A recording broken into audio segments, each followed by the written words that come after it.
something I don't want.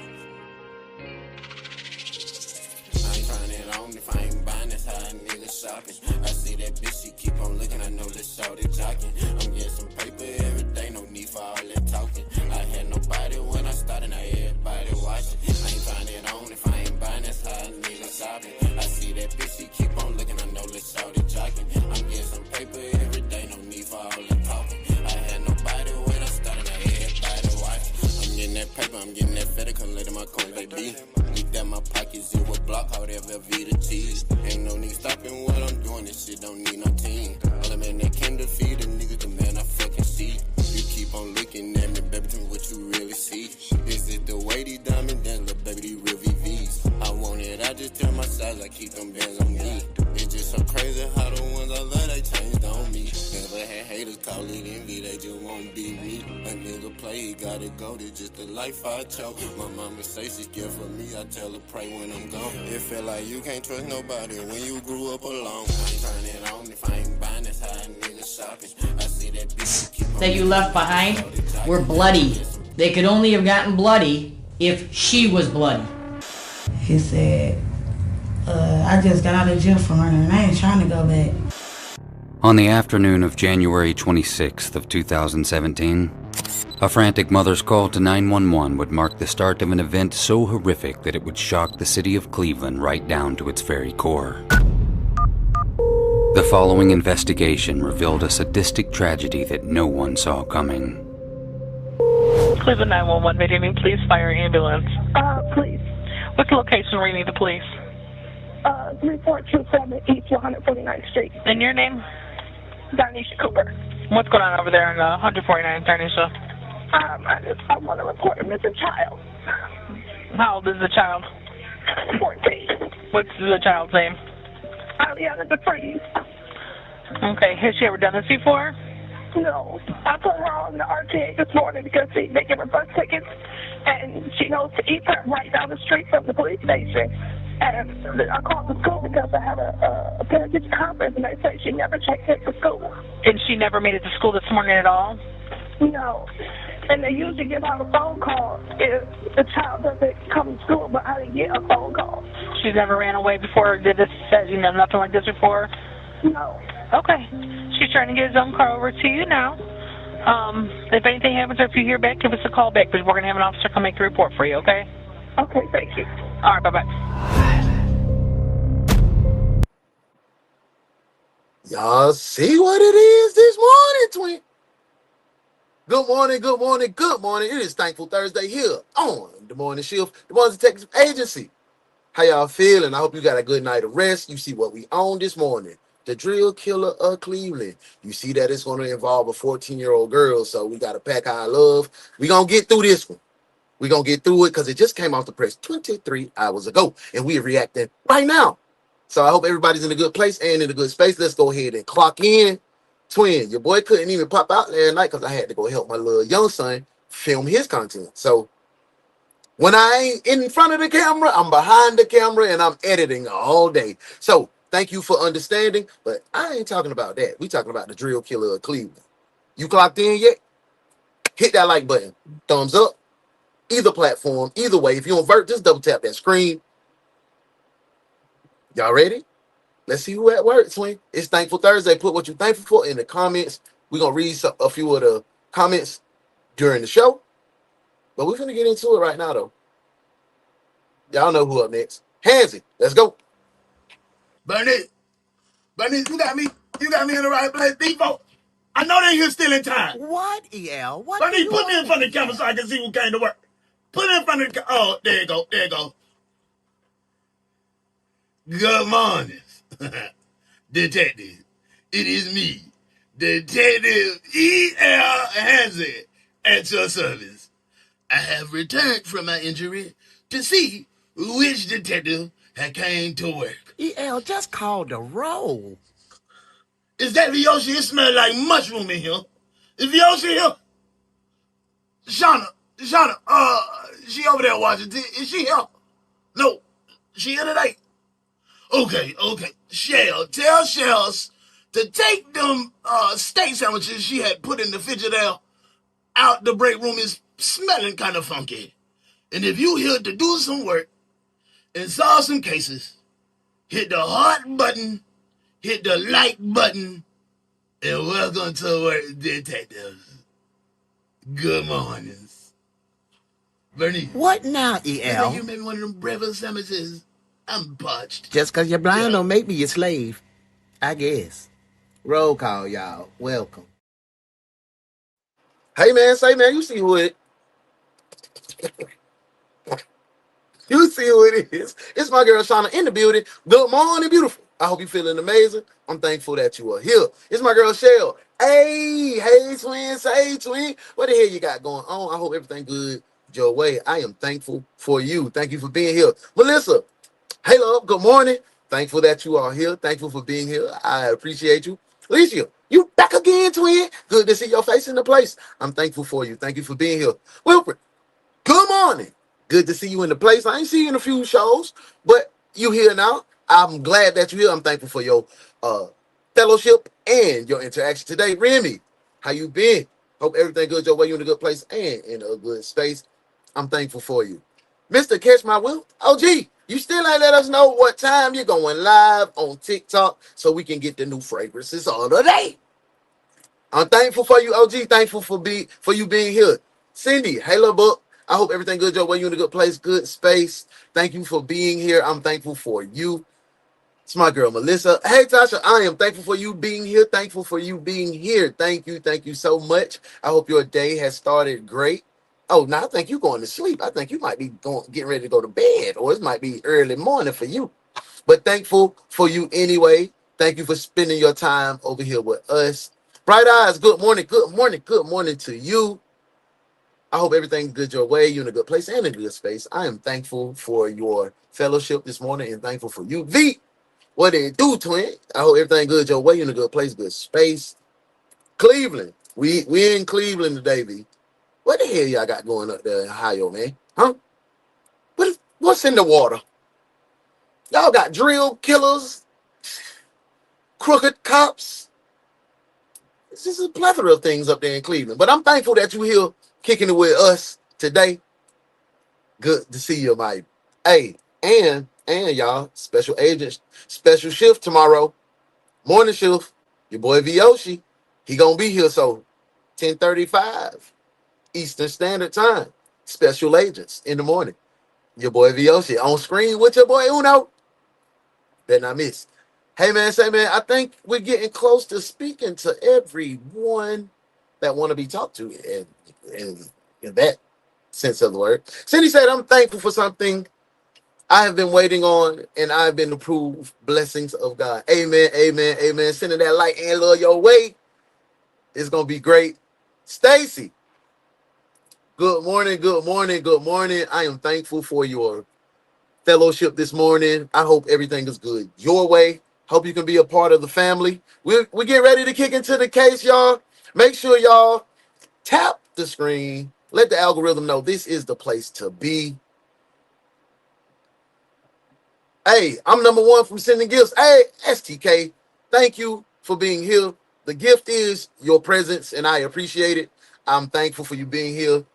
My girl Bright Eye says, I'm thankful to have one person in my life that no matter what goes down, she's there to back me up, pick me up, whatever it. And you got to have that unconditional love. And make sure you love that person up too now. Don't just use her up. Make sure you love her back. Bert, my brother's in the building. I'm thankful for you being here, sir. Bert said, Ohio messed up state and do a lot of dirty stuff, especially when it comes to kidnapping women and doing stuff to women. Bro, we finna get into it, man. It's crazy. Sure, these Cheryl people. I'm from where you from? Okay, yeah. You from the hood. You from Cheryl. Virgo twin. Hey, boo, I'm thankful for you, but what is going on? This is how y'all do people in Ohio. Y'all, I think I already talked to everybody, man. This was my girl Virgo twin. She clocked in. Nope, and I see Leslie. I am thankful for both of you ladies. You know it. I love y'all, man. Juice is my bro. Good morning, twin. I hope you're feeling amazing. I'm thankful for you, bro. Thank you for being here. I think, look, see my comments. My comments are in slow motion. Is it? Yep. No, we good. I think we good. Y'all, make sure you clock in. Get ready to go. We are about to kick off the drill killer of Cleveland. The morning shift starts now. Welcome to work, detective. Here this morning, police are looking for a The only detective agency capable of handling these grotesque and obscene cases. Look no further than the Ones Detective Agency, where evidence does not matter. We lock you up and figure it out later. Hey, what's up? The Ones Detective Agency, with your captain, Uno the One.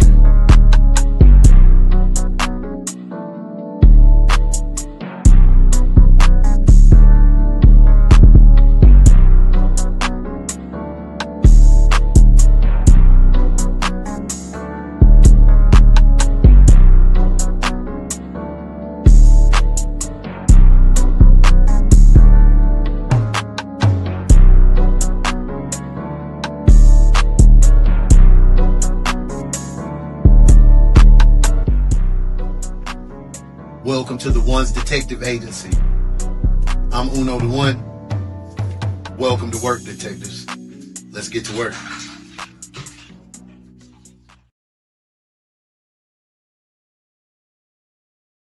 Can you explain how your DNA would have ended up inside her?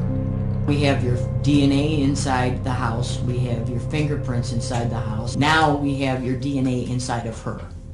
And this is just the beginning. No one just vanishes into thin air.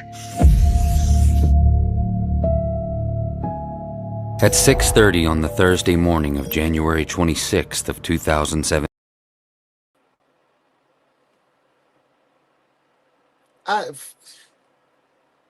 We definitely need to go ahead and hold hands. Everybody hold hands.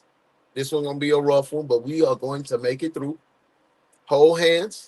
Y'all know what we got to do. Prayer circle. I don't know what's going on where people can't comment. I don't have nobody blocked. We don't have nobody restricted at all. So I don't know what's going on. Sorry. I racked my brain yesterday trying to figure it. I went to find out who I had blocked on YouTube. No one. Not a soul. Not a single soul is blocked on my YouTube page. Either pages. So no one's restricted, nothing at all. So I don't know. I don't know what's going on. So I'm sorry, y'all. Let's go ahead and hold hands and get this prayer circle, because I don't want you to leave here with your mental messed up and your heart in the wrong place. So I'm gonna get my boy Chaplain Kawan in the tone deaf choir to sing us a tune and keep the saints together. Bow your heads. Oh, when a saint come marching in, when a saint come marching in, oh, Lord, to be in the number. Oh, when a saint come marching in. All right, be safe on your shift. Come back safe. Denisha Cooper walked her 14-year-old daughter, Aliana DeFries, to a bus stop at East 149th Street and Kinsman. From there, by herself, Aliana boarded the RTA number 14. It is so chilling watching that surveillance video because you knew this is about to be terrible. It was 6:53 a.m. when the teen exited the bus at East 93rd and Kinsman. She normally got off on Kingsbury and Kinsman, where she would catch the southbound RTA number 10. This was the normal weekday bus that would usually... But why did she get off? Why did she get off on that exit that day? ...drop her off at her school. But on the day in question, that never happened. Aliana confided in a friend on the number 14 bus, complaining there were... Let me see. We asked Pooh what he and Aliana talked about, and he said it was friend talk. Pooh also said that Aliana told him that boys and girls on the number 10 bus bully her. Was Pooh. Kids on the number 10 bus that bullied her. She told this friend that she was going to get off and head toward McDonald's to wait for a different bus there instead. Shortly after, she was spotted on CCTV walking down Kinsman Avenue alone. But Aliana DeFries never got on another bus that day. She never made it to school, and she never made it back home either. After her mother called 911 at 4:15 p.m., Aliana was listed as a missing person with a physical or mental disability. Police and family members of the missing teen. So she has a mental disability because she looked physically capable. So now my question in turn is, if she has a mental or physical disability, why was she left alone at 14 to navigate the public transportation? Is that a good question to ask detectives? Let me know. Like, nah, man, she's doing this every day. But if the point was being made that she has a mental or a physical disability, she's 14. Why is she navigating the streets of Cleveland alone? Let's get back to the case. Reacted quickly, handing out missing posters throughout Cleveland while conducting a thorough canvassing of the area she was last seen in. But there was no sign of the child. The following day, Friday the 27th of January, a vigil was held on Fuller Avenue for the still missing Aliana DeFries. Roughly 34 hours had passed since she'd last been seen. So look, it's 34 hours been passed. Cleveland allowed the mom to file a missing. Well, she just reported her missing. Is that like the same as filing a missing person report? Because I know it's the 48-hour rule. They can't be deemed a missing person until 48 hours, right? So it looks like Cleveland did one thing right. That was 24 hours. We 34 hours in, and she was able to call and make a report. So if that's the case, Cleveland did one thing right. Hey, Shawnee B. Hey, good morning, love. I'm thankful for you. I hope you are thankful to be here. Welcome, welcome, welcome, welcome. Good morning, Bert. My girl Shauna said, hey, got that bravado down. Let's see. Tanya, good morning, love. Welcome in, welcome in. I am thankful for you today. This is Thankful Thursday. You know how we do it over here. Welcome in. Let me know what you're thankful for. I want to get to some of these comments real quick. Make sure I speak to everybody. Come in. Okay, Shattercat said, it's okay to be autistic. Yeah, it's okay to be yourself. Whatever you want to be. We thankful for you. Just come in with respect, and we going to love you up, twin. Welcome in. Let's get back to the case. The worried community showed up in full support of her family, united in hope for the girl's safe return. But unfortunately, that's not how this story ends. The people of Cleveland could have never predicted the horror of what was going to happen next. They were unaware of the nightmare that awaited them. And little did they know that the person responsible for what happened to Aliana was right there at the vigil the whole time. A wolf in sheep's clothing right under their nose, pretending to be... So he was at the vigil. Whoever did this to her was at the vigil helping look for the missing young lady that's been missing for these hours. Be concerned for the child's well-being. I don't even know who this gentleman is, but for him doing that alone, he a dog, and he be starting it off. You're an ugly dog, mutt, face like ugly, what, ugly dog. You're an ugly dog, ugly. Ooh, baby, ugly dog, the dog, hey.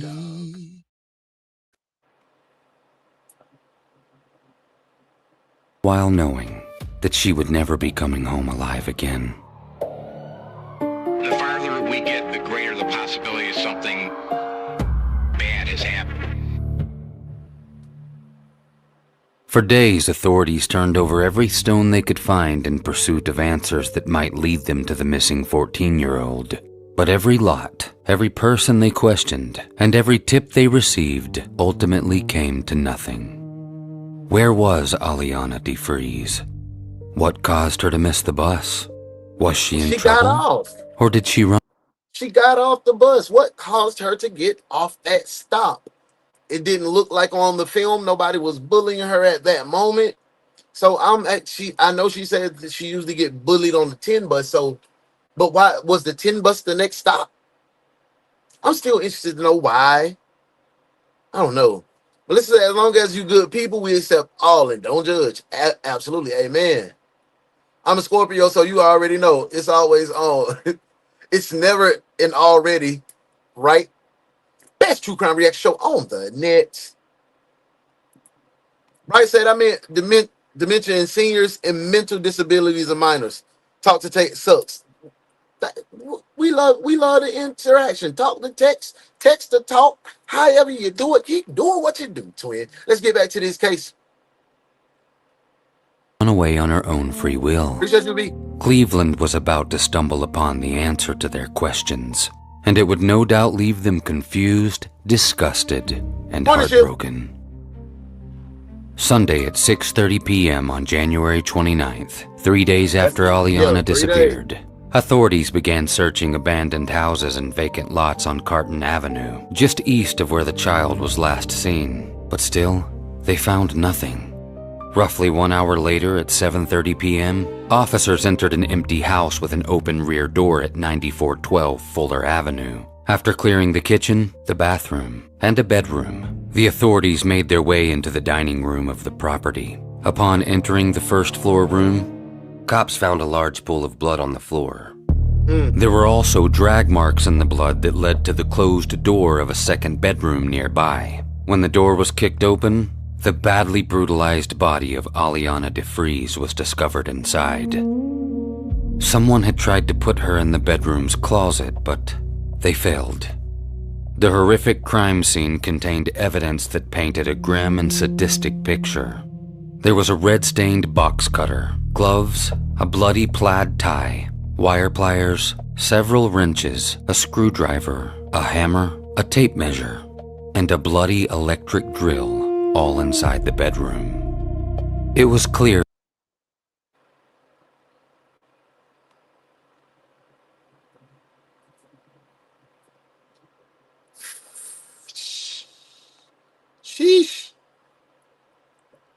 Sheesh. Man, all of that just clearly says that this young little girl was 14-year-old girl was tortured. It's sad. That still takes me back to my original question. Why was she let?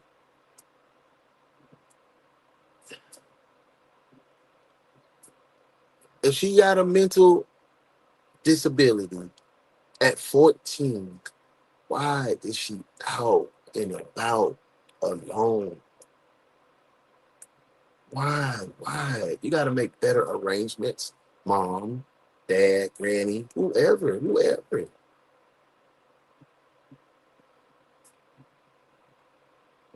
Let's get back to the case. That these items had been used on Aliana. The medical examiner later ruled her cause of death as stemming from multiple injuries. The numerous wounds found on the girl were so severe that he couldn't pinpoint which of them dealt her fatal blow. What's going on, Mr. Ed? Hey, what's going on, twin? You might be right. I am an old ass black dude on the internet. You ain't say everything you said was a fact, Jack. But listen, welcome in. Come on in here. Have a good time. Be yourself. But don't do too much. Let's get back to the case.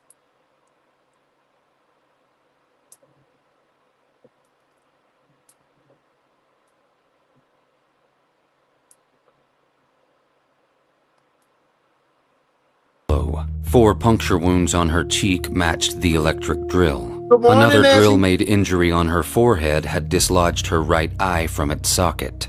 There were also multiple slashing-type wounds on her neck consistent with the box cutter. The examiner wasn't even sure how many there were. These were multiple cuts done with repeated motions. Several additional puncture wounds to her head and torso were observed that matched consistency with the shape of the other tools. There were even other stab injuries found on her neck and upper body, including a puncture wound that went through her right ear and into her brain. At least 10 more puncture wounds were found on her left side, back, and shoulder, none deep enough to reach any vital organs. Aliana also sustained blunt force trauma injuries, including fractured facial bones above her teeth. Her jaw had also been fractured. Further testing revealed that sadly, the girl had also been SA'd. DNA was found in her body and sent away for testing. Well, I was enraged. I was enraged. Somebody killed my daughter. Our precious, beautiful Aliana.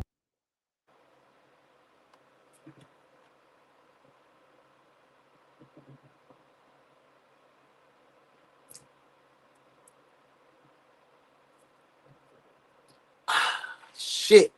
Sidebar. I got two things. Man, that young baby endured a lot of. It was the drilling wasn't even deep enough to pierce any vital organ. So she feeling she's suffering. She's suffering through all of this. She alive, heartbeat, feeling all of this. That's sad. That's sad as hell. That's hard to deal with. We're gonna have us a little praise break after that. But I gotta say this before because I need to add this into the praise break too. You come in here with that beautiful, but this ain't no fucking poetry. Where were you at, bro? Where you at, bro? Where you at? You down there with your mohawk and your glasses? You looking like you got yourself together? So you mean to tell me you ain't have the means or the ability or the want to protect your baby if she got a mental health? Let's go ahead and pray. Let's go ahead and pray. Praise break, twin. Put the praying hands in the comments, because this one gonna be tough, but we gonna get through it because we can't keep skipping them. We gonna get through it.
Amen.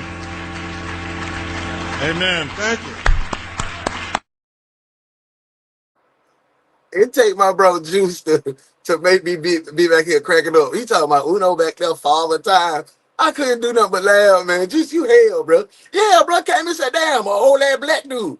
Yeah. You ain't lying, I'm an old ass black dude on the internet. Here I am. My girl Bright Eye says she should have never been out there responsible for herself to get on the city bus, get herself to school, especially if she had to change buses. Never should have happened. Facts. I'm with you. Shauna said, I know a couple Leos, pretty sure Scorpios have them beat. Actually, it's one of the top characteristics of a Scorpio.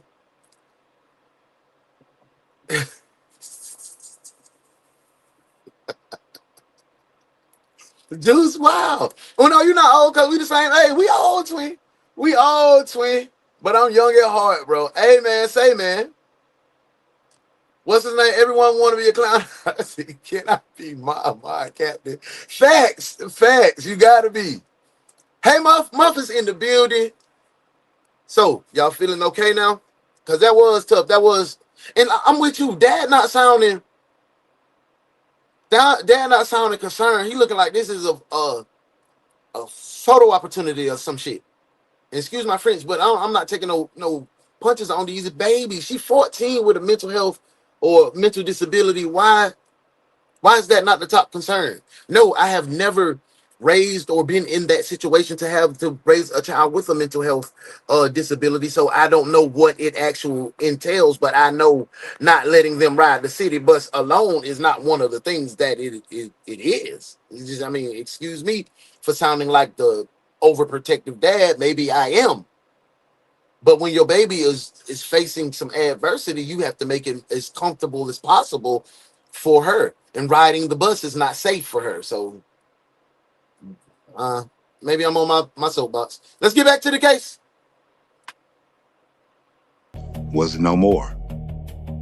One could be forgiven for harboring a bleak ounce of hope that Aliana DeFries had departed long before she sustained her injuries. But the sad and devastating reality is that the medical examiner discovered signs of healing pertaining to some of her wounds. This means that Aliana's last moments of life as a 14-year-old child were spent in hours of suffering. Yep. This wasn't just murder. This was extreme torture. Whoever was responsible was a cruel and twisted individual. Someone that authorities desperately needed to track down as quickly as possible. Damn, Cleveland, what y'all doing? Cleveland's local authorities were left in a state of shock. They put in a request for aid with the feds immediately. The following day, the FBI's Violent Crime Task Force got involved with the case. From the get-go of the investigation, the Violent Crime Task Force. The caller stated they saw the victim on December 14th, 1 a.m. on East 103rd Frank Avenue. The victim used the caller's phone to contact a male named Scooter for a ride. Scooter refused to. The victim walked away. The information provided was the caller stated that. This shit is so small. The caller stated that they strongly believe that Larry Cranfield killed the victim. The caller stated that Cranfield lives at Blank Easton and takes the bus to his job in the early morning hours. A search in Lemus revealed nothing. The caller stated that they saw a suspicious Chevy Equinox with Ohio license plate parked off Fuller around the time the victim went missing. The driver was described as a black male, late 20s, 5'7", 175 with a light beard. The vehicle was last seen on February 1st, 2017. The caller stated that they searched at Cuyahoga County sex offender registry list. Noticed the male Don Gaddis they recognized from the local library. The caller further stated this past summer there were 3 meals in the student area. Caller believes that they saw Gaddis at a visual for the victim. But they say he was cleared. Richard Raphael, I can't see that. Hold on, let me move that comment real quick. The caller noticed Richard Raphael that he described as an ex-offender at the vigil for the victim. Why all the ex-offenders coming to the vigil for this young girl? That's weird. That was 3 different ex-offenders at the vigil for this young victim. What kind of weirdo shit is this? There was no shortage of tips and suspects that authorities initially had their eyes on. Several witnesses and callers divulged information that seemed promising. In fact, none more promising than Aliana's mother's ex-boyfriend, Thomas Daniels. Thomas quickly became a person of interest. Man, God dang, boy. He better not be no ex-offender neither now. The caller stated the suspect, Daniel Thomas, the caller is involved as Daniel Thomas. The caller stated Thomas claims to be the victim's father. No information was given. Caller, that's tip number 2. The caller stated the victim's mother dated an unknown. God dang, he an ex-offender too. Damn, ladies, y'all don't be checking the ex-offender list before y'all let these folk move y'all out. Before y'all let these folk dip they meat into your coochie. Y'all don't be checking them lists. That's wild to me. But for all them ex-offenders coming to the vigil for her laying up with an ex-offender, bro, she a dog. They a dog. Ain't no sunshine being an ugly dog. I ain't cute when she sees my face. Ain't no sunshine being an ugly dog. 'Cause that's all you ever know. 'Cause you an ugly dog. Doom, doom, doom. I know, I'm ugly. I know I'm ugly dog. Doom, doom, doom. She get tired of seeing my face. Doom, doom, doom. She said I'm such an ugly dog, but I don't even know. You going to jail anyway.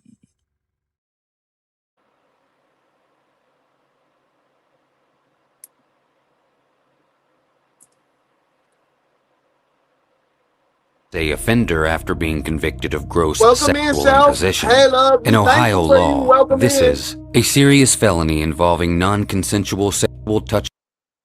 Okay, hold up. This is his charges. Yes, this Thomas Daniels or Daniels Thomas. This the boyfriend. So let's read about this guy. I then responded to Lakeside and interviewed Daniels. Daniels stated that he has not talked to either the RP or MP in about 2 years. Daniels stated he got out of prison about 2 years ago after serving 3 years for gross sexual imposition. What is that? Daniels stated that he dated the RP for about 9 years. And he stated he considered himself the MP's father because he's been in her life since she was about 3 years old. Daniel stated that he has been living at 2100 Street, 2100 Lakeside since the release and denies any form of communication with the MP and denies picking her up last week at her grandmother's house. Daniel's interview recorded on P.O. Perkins, blah, blah, blah. Then I conferred with Mike Smith, director of Lakeside. Smith advised Daniels worked for a shelter as a van driver and was driving the van on the day of question. I asked for and obtained Daniels' work logs from that day and added it to my file. Then I responded to RP's address and confirmed with RP on the scene, along with family members, Dion DeFries.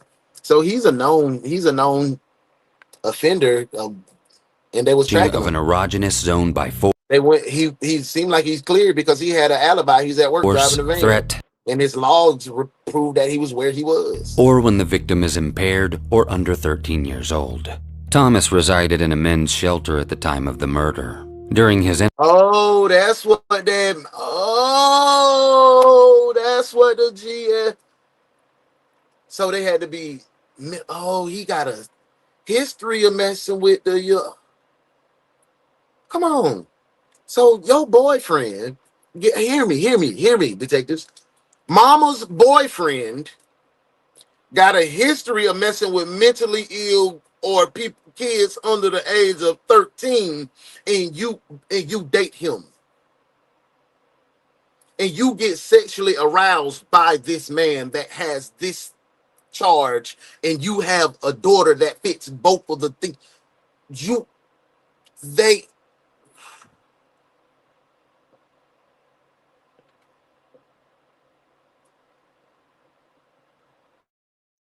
It's still not registering to me.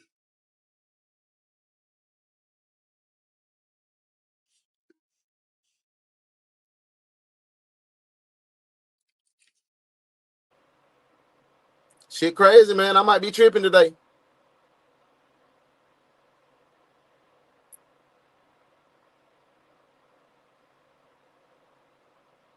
interview, he claimed to think of Aliana as his stepdaughter. He also stated that he hadn't seen her in about 2 years. His story seemed to check out. Thomas Daniels was quickly cleared as a suspect.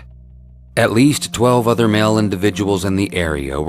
He was cleared as a suspect, but he still dated Mama, and Mama had that situation going, and you let him in your house.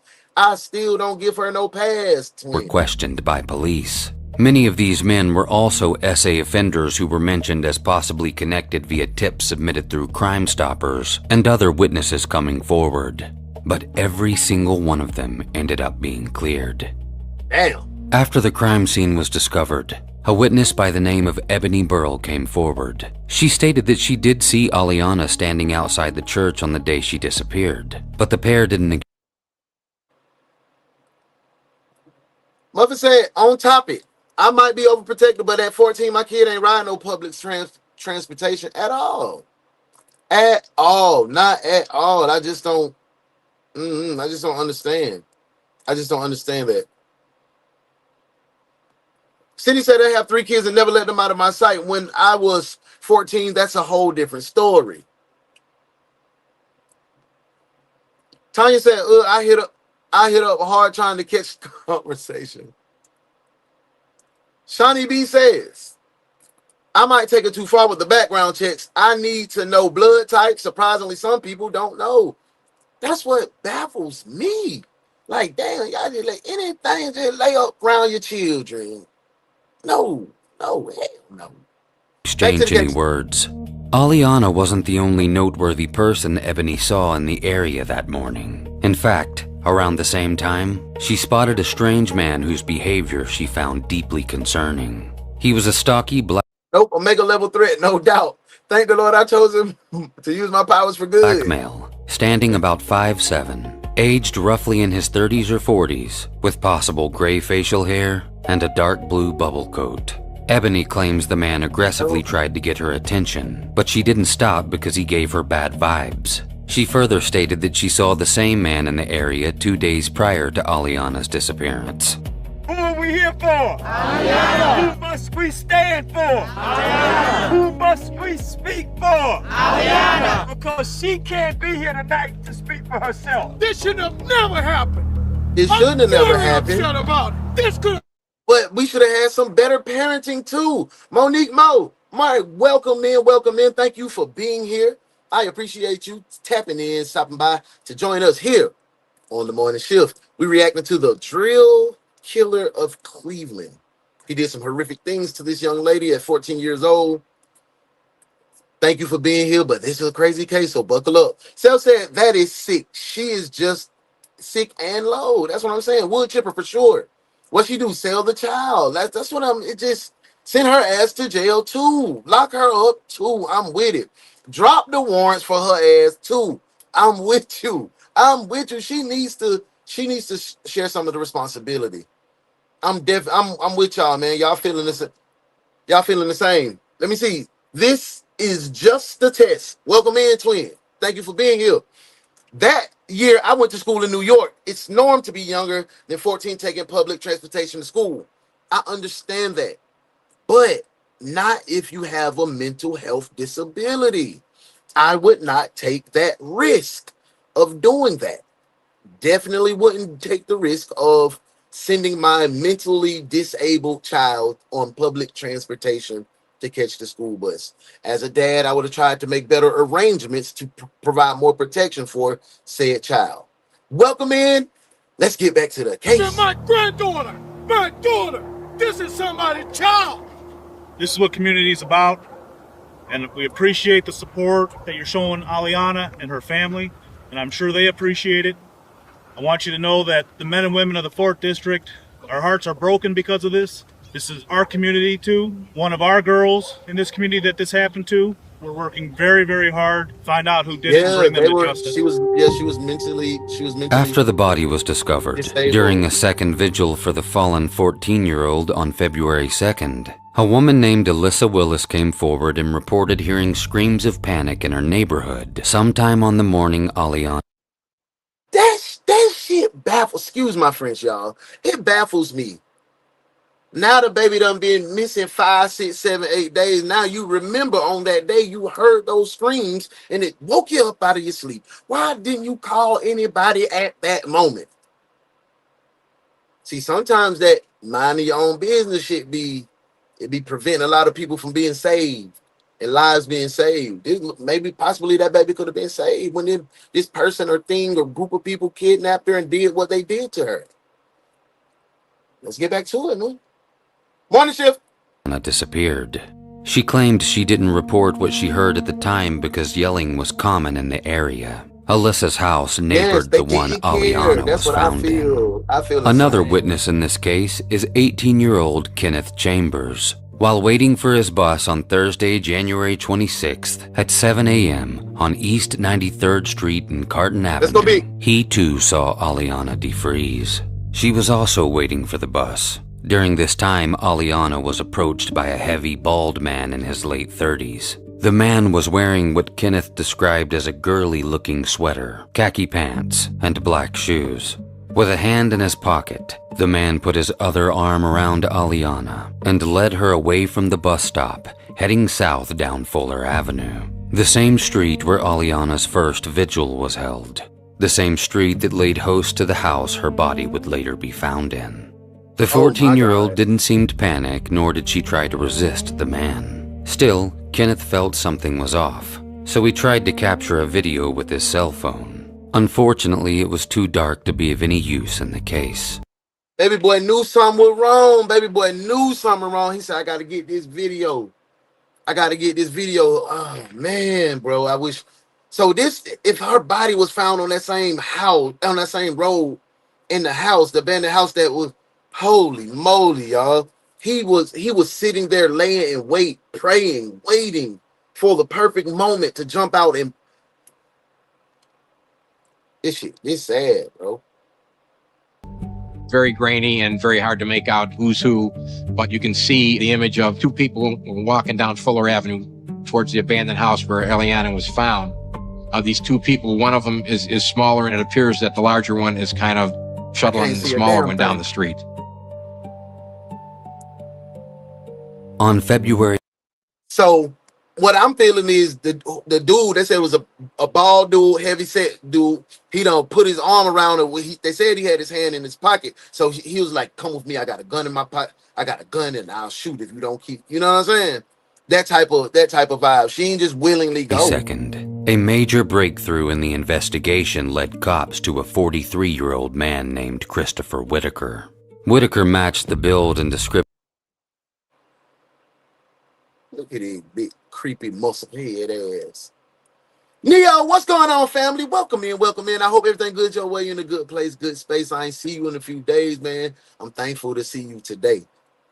I hope you good, bro. Life treating you fair? Let's get into it. I may have grown up with some rules. If you hear an angry argument, walk the other way. Keep strangers at a distance and so on. But if I heard someone screaming for help, call someone ASAP. Who waits? That's what I'm saying. That's what I'm saying, Neo. This shit could have been saved. This shit could have been saved, bro. Let's get back to it.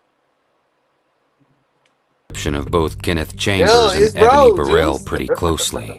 Then once CCTV from local security cameras were observed, authorities confirmed that Whitaker had indeed been pacing up and down the area where Aliana was last seen. Hey, OG made a great point. That is a great point. Even as adults, I never take the same route. You never know who's watching you. I tell my wife and daughter to do the same. That is a great tip. Ladies, always throw a little switch up in your routine because you see what happens as well. Fellas, too. Good job, detective. That was a great job. Now, that's what you call being trained properly. I like what you did there, detective. Good work.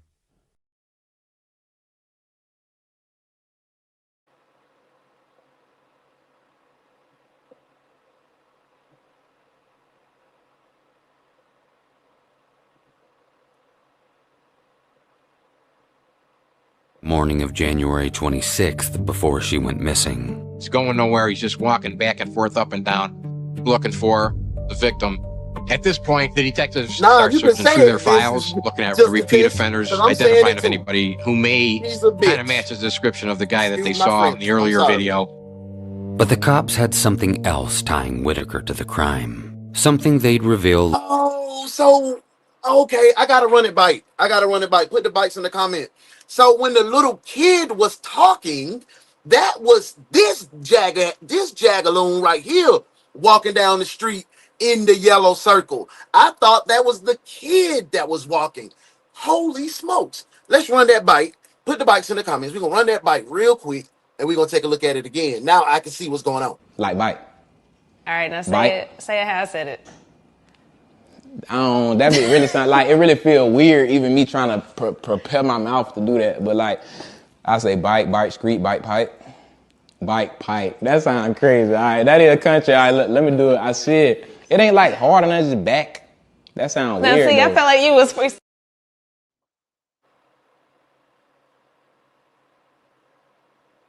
Cleared as a suspect. At least 12 other male individuals in the area were questioned by police. Many of these men were also SA offenders who were mentioned as possibly connected via tips submitted through Crime Stoppers and other witnesses coming forward. But every single one of them ended up being cleared. After the crime scene was discovered, A witness by the name of Ebony Burrell came forward. She stated that she did see Aliana standing outside the church on the day she disappeared, but the pair didn't exchange any words. Aliana wasn't the only noteworthy person Ebony saw in the area that morning. In fact, around the same time, she spotted a strange man whose behavior she found deeply concerning. He was a stocky black... We sending light and love your way. Man, like you said, if you ever need to hit us up, man, jump down in that break room. You know, it's family in there. We talking real life stuff. So we love you, twin, man. I hope you can, shake back soon, real fast. Male, standing about 5'7", aged roughly in his 30s or 40s, with possible gray facial hair and a dark blue bubble coat. Ebony claims the man aggressively tried to get her attention, but she didn't stop because he gave her bad vibes. She further stated that she saw the same man in the area 2 days prior to Aliana's disappearance. Who are we here for? Aliana. Who must we stand for? Aliana. Who must we speak for? Aliana. Because she can't be here tonight to speak for herself. This should have never happened. I'm very upset about it. This could have been my granddaughter, my daughter. This is somebody's child. This is what community is about. And we appreciate the support that you're showing Aliana and her family, and I'm sure they appreciate it. I want you to know that the men and women of the 4th District, our hearts are broken because of this. This is our community too, one of our girls in this community that this happened to. We're working very, very hard to find out who did it and bring them to justice. After the body was discovered, during a second vigil for the fallen 14-year-old on February 2nd, a woman named Alyssa Willis came forward and reported hearing screams of panic in her neighborhood sometime on the morning Aliana disappeared. She claimed she didn't report what she heard at the time because yelling was common in the area. Alyssa's house neighbored the one Aliana was found in. Another witness in this case is 18-year-old Kenneth Chambers. While waiting for his bus on Thursday, January 26th at 7 a.m. on East 93rd Street and Carton Avenue, he too saw Aliana defreeze. She was also waiting for the bus. During this time, Aliana was approached by a heavy, bald man in his late 30s. The man was wearing what Kenneth described as a girly-looking sweater, khaki pants, and black shoes. With a hand in his pocket, the man put his other arm around Hey, real quick. I need a break tap. We need a break tap, man. I need some love in the building. So right here, the right-hand side of your YouTube page, the top button, that's the only one I want to see flooding the screen, man. Everybody, I need all my detectives. I need 200 taps from each one of my detectives in the building. We need that love in the building right now. So when you get finished doing your 200 taps, come back in the comments and put 200 taps and put the heart behind it. That's how I know you committed to what we're doing. Salute to you. Let's get back to the case. Aliana and led her away from the bus stop, heading south down Fuller Avenue, the same street where Aliana's first vigil was held, the same street that laid host to the house her body would later be found in. The 14-year-old didn't seem to panic, nor did she try to resist the man. Still, Kenneth felt something was off, so he tried to capture a video with his cell phone. Unfortunately, it was too dark to be of any use in the case. Very grainy and very hard to make out who's who, but you can see the image of two people walking down Fuller Avenue towards the abandoned house where Eliana. This one is called The Drill Killer of Cleveland. It's about a young 14-year-old girl that went missing. She was found in an abandoned house with several drill marks throughout her body, in her head, through her ear. Her throat was cut several times with a box cutter. It was a horrific, when I say horrific, it was horrific the way this young 14-year-old baby was done.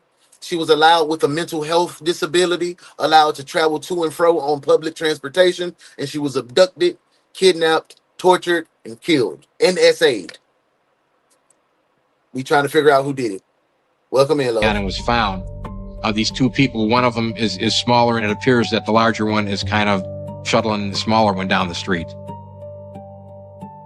Welcome in, bro. Thank you. Thank you for On February 2nd, a major breakthrough in the investigation led cops to a 43-year-old man named Christopher Whitaker. Whitaker matched the build and welcome back, twin. I ain't see you in a minute.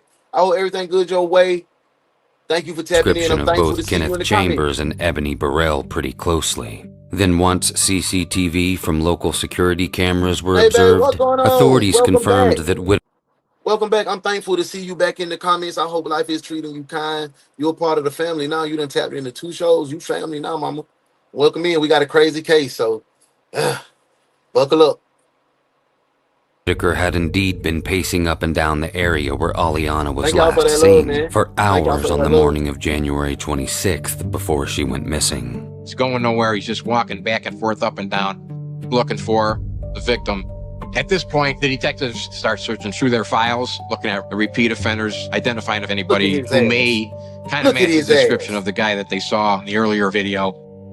But the cops had something else tying Whitaker to the crime. Something they'd reveal later on.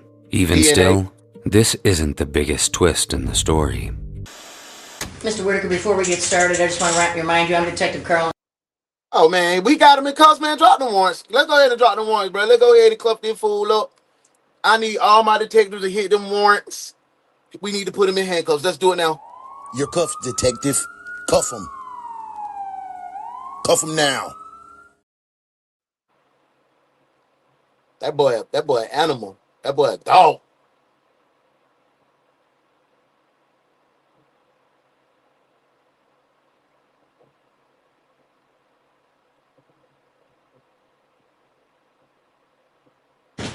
Before I ask you anything, I'm going to advise you of your rights, okay?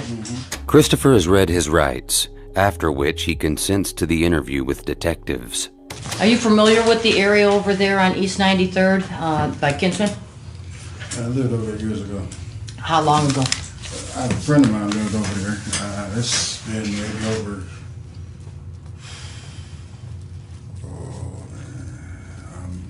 10 years maybe. 10 years ago? Christopher claims he actually lives on Colony Road with his great-aunt Martha Johnson. He was picked up on Mayfair Road at the house of his friend Anita Jackson. Christopher says he and Anita once were a couple, but now he claims she's very sick and he occasionally looks after her. When was the last time you were over in that area?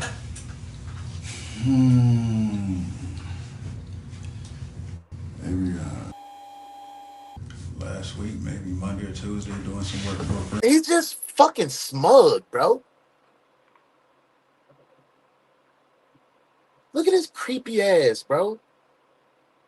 Like, he pissing me off. Like, man, come on, bro. That's why I can't be a police officer, bro. I promise y'all. That's why I can't, man. I wouldn't even mind. Yeah, I'm from the hood. Yeah, I didn't dabble in the streets. Well, okay, whatever. I would not have mind being a fucking police officer and being a detective. But, this would have been me. I would have walked in. I would have been like this. Hey, Kojak. Did you come here to break in a nightclub act, or was there something special you wanted? Hey, counselor.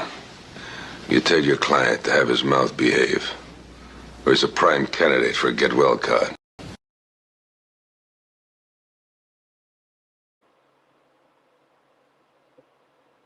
I would have had too many charges on me, twin. Back to the case. Morning shift. In his kitchen and then it's upstairs. Yeah, OG, I think I address was that suspended. at? Oh, God. What street? It's on Fuller. It's on the other end of the street. On Fuller, you're talking about by Kingsbury Run? Yeah, it's closer to Kingsbury. Yeah. Like more in the middle of the street. Oh.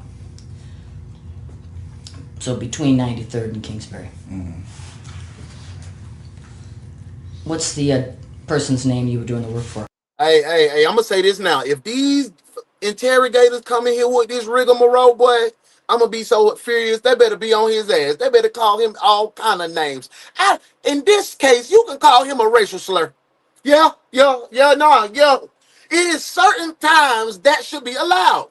She should call him all kind of N-words. I'm talking about a B-A-N, a P-A-N, a F-N. She should be running it down on his ass. Raymond. Do you know Raymond's last name? Beckwith. So were you working on the crew? No, it's just me. I mean, it's just you and Raymond, or was he with you? Buddy work, just working for a buddy. So what I mean is, was Raymond doing the work with you? No, I was doing the work. So you were in the house by yourself? No, there's people there. They live there. So the residents of the home were at the house. That's you said we. That's why I was asking. Yeah, because every now and again his uncle would have me. So the residents were there. Mm-hmm. Christopher claims the last time he worked in Oh no, man, you okay, man? We done put your vacation time in, your PTO. You been approved, man. You can come in and just kick it. You ain't even got to do a lot of interaction. You can dip in, dip out, do what you do. I'm just glad the area in question on Raymond's house was Wednesday the 25th, the day before Aliana went missing. He tells detectives that his friend Will Rucker picked him up later that same day on Fuller Avenue between noon and 2 p.m. He states that he then met his aunt, before later going to work on a different house owned by Will on 84th Street. From there, he claims to have stayed at Will's house until Saturday or Sunday when he went to meet his girlfriend, Deborah. But detectives have more questions about where Christopher was and what he did on Thursday and Friday, the day of and the day after. Up with these creepy ass lanes. Y'all be having a woman laying right next to y'all that's willing to bust it down and do exactly what you want her to do. If you want her to dress up like a little schoolgirl, she willing to do it. But you rather take your nasty, demonic, satanic BAN, out and get on these girls. Security, man.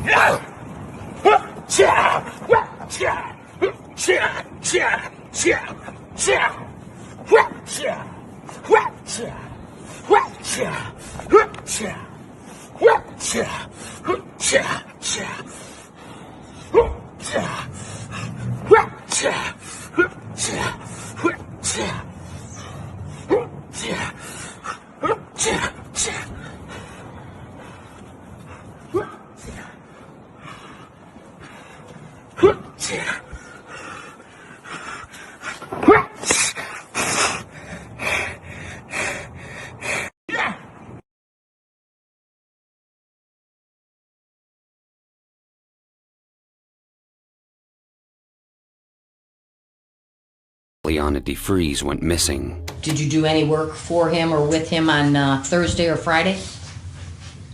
For who, Will? Yeah, or anyone. Yeah, I was. With Will, is it at the 84th Street house again? Yeah.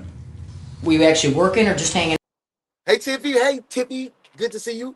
I hope everything good your way. You in a good place, good space. Out or- We at the This is a marathon case today, y'all. This one is about an hour and 30 minutes. And we only on minute 10. We just finished sanding the floor. We about to put down some carpet. We was in the process of building a bar in the house. What time did you start working with Will that day? Thursday?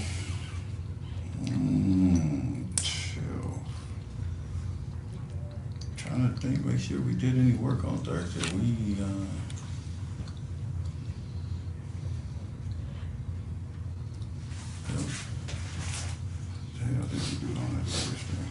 That'd be a week ago today. Right? Today's Thursday? Yeah. Trying to think, what did we do? You right, Nate. Probably checked out a few jobs and probably did most of nothing. Nate, they playing it cool, but they still with the assertiveness. They ain't being lax on them. Like, cause we seen several cases where they be kicking way too much shit with these people. Like, they still pressing him. That's what I want. I want him to stay on his what time started? Excuse my French. I'm turned up today. Like we do every day, get up around 10:30, 11, sit around until either we clean up or we don't work every day in the house because money is low, so we don't have the materials. So sometimes we just sit around. Yeah, but just that Thursday and Gary Friday. told that boy, stop playing with me in my house. You better move out the way. I'm gonna burn you too. If you don't know what Friday, you're saying that you worked at the house on 84th, and you started around 10:30, 11 a.m.? I mean, we got up around that time. I mean, like I said, we cleaned up, 8. So you were staying over at the house on 84th at that time? Yeah, I stayed over there and we just did nothing. So Wednesday night you stayed overnight? Yeah. Yes, Remy. Okay. Hell yeah. Were you in? You mentioned that you were at 84th most of the day. You said you were in and out with Will. With Will. Were you over in the Fuller area at all on those 2 days? Not at all. Not at all? Once he picked me up, I mean, I don't have a lot of money, so the only way I can get around is if I get dropped off or somebody loan me bus fare. The holes in Christopher's story are already beginning to show. We know he didn't simply just stay in Will's house at 84th Street on Thursday the 26th and Friday the 25th. He's been ID'd on multiple surveillance cameras in the area. Call Will. Shit. Pull where Will at. Pull Will up. Shit. Area on the exact same path. Y'all sitting here letting this man just tell y'all this. This what be making me upset, because we all know this man is sitting here lying. Lying. Why you always lying? Oh my God. Stop fucking lying.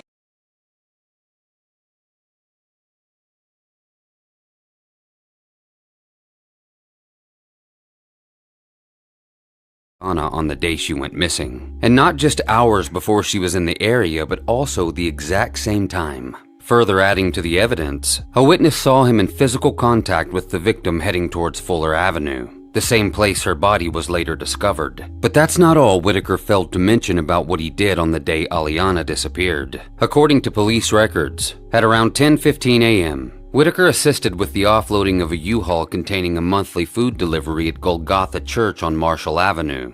This took about an hour. During this time, Christopher told the pastor of the church that he'd given up on life, was losing hope.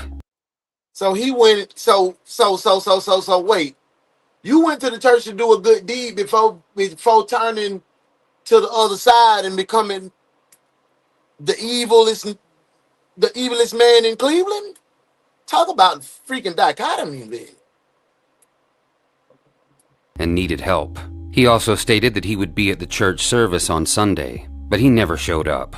That was the exact same morning Aliana's body was discovered. About an hour later, at 11:15 a.m., Christopher was spotted on the front porch of his friend's house on Fuller Avenue, right across the street from the residence Aliana was slowly dying in. Moments later, he's seen at the Sunoco gas station.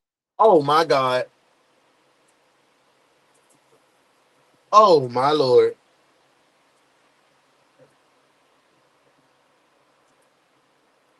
It just registered when he just said the house that oh my God. That baby was in that house the whole days. That just hit my heart too hard. Oh man. Oh man, boy. She was in there. Oh my God.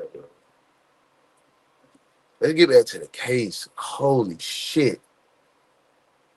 On East 93rd Street. He was described as wearing beige pants that were stained, boots that looked dirty, and it was noted that his hands were covered in something dark, consistent with dried blood. He was also carrying a small tool bag.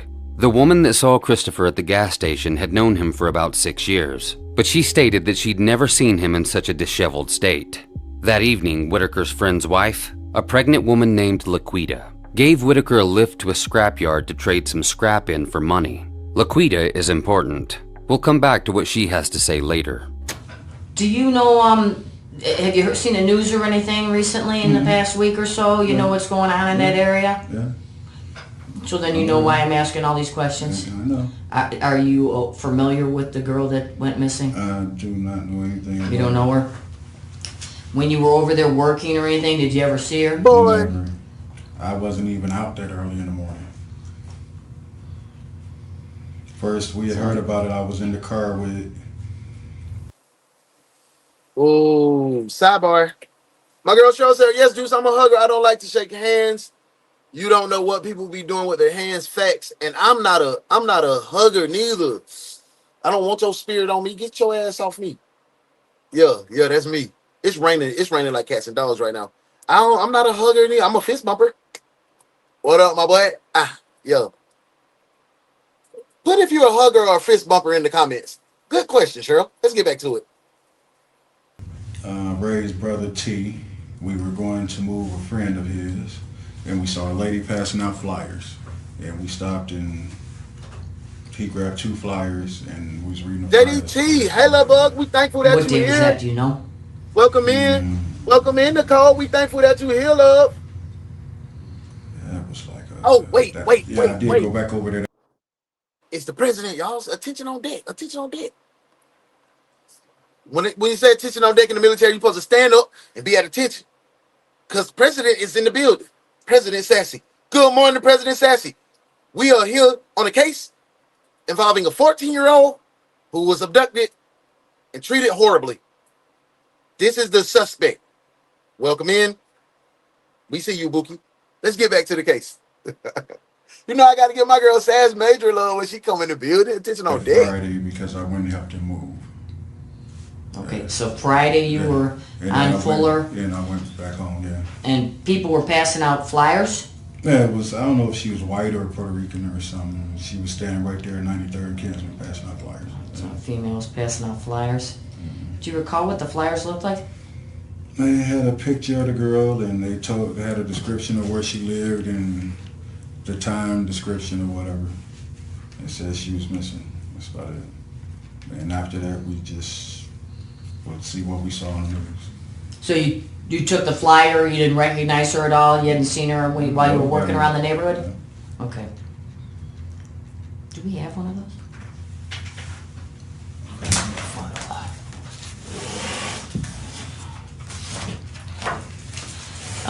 Who were you with, you said, when you got the flyer? Ray's brother T. Do you know his real name? No. Did T get a copy of the flyer too? Yeah, he got a copy of the flyer. He recognize, is T familiar with that area? Yeah, he lived over there all his life. Did he recognize her or know who she was? Yes, Leslie. My fault. Did the female that was passing this out tell you who she was or why she was passing it out? I'm just wondering if it was a family member or something. I didn't get out the car. He got out the car and ran over and got the flyer. And T's the one that actually got the flyer. You didn't talk to the female. No.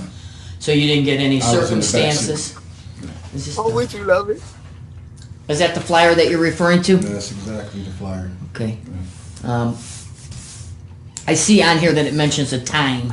Is that what you were referring to when you said you weren't even over in that neighborhood around that early in the morning? I don't want to get off me, bro. It's too crazy over here. And my wife's family. So nothing about her looks familiar. You don't know her. Not at all. You have no information as to her whereabouts or what happened to her. What's the next thing that you heard about what was going on over there? I mean, what I heard on the news, basically. What'd you hear on the news? They discovered the body. I like how they're trying to say, so what you heard on the news? So he can reveal more than anything that's been put out on the news. I like how they keep pressing information. I mean, I just basically what I heard on the news. Did you watch? You saw the news? Yeah, I mean. Did you recognize the area? Fuller. I mean, I've been going back and forth over there for about a couple of years. Well, I'm just wondering if when you saw the news, you saw the house. Did you recognize the house and where it was on Fuller? Yeah, we passed the house all the time. Did you ever see anybody over at that house, working on that house, doing anything over there? I never saw workers over there. They said they seen workers over there. I appreciate that. You give me a little time. You done been up all night, been working out, man, taking care of the baby. You know what I'm saying? That's love. That's real fucking love. I appreciate that, Twink. People that live over here, that's over there every day. Interestingly, Christopher says he doesn't know Aliana DeFries and had never seen or heard of her before Friday the 20th. Hey, Mars, hey, love. I don't know if I spoke to you earlier. I think I want to make sure. If I didn't, I'm sorry, love. Good morning. How are you? Good to see you. If I know you, yes, depending on the level of our friendship, randos, no. I'm terrified of bed bugs and other people's funk. I'm with you. I'm with you on that, like. 7th of January, which is when his friend T gave him a missing persons flyer. But here are some facts that raise suspicion about what Whitaker says. We know Christopher was friends with Will Rucker. Will is the friend who he claimed picked him up on Fuller Avenue on Wednesday the 25th, the day before Aliana's disappearance. The same Will whom he said he stayed with on 84th Street from Wednesday until Saturday the 28th. A neighbor next door to Will stated that Christopher had been staying on and off at Will's house for roughly 2 years. But the interesting thing here is that Will Rucker's best friend is Damon DeFries, Aliana's father. Could you live with someone? Oh, no. Oh, hell nah, twin. Something told me something was flaky with daddy ass, man. Nah, let me bring him back up, twin.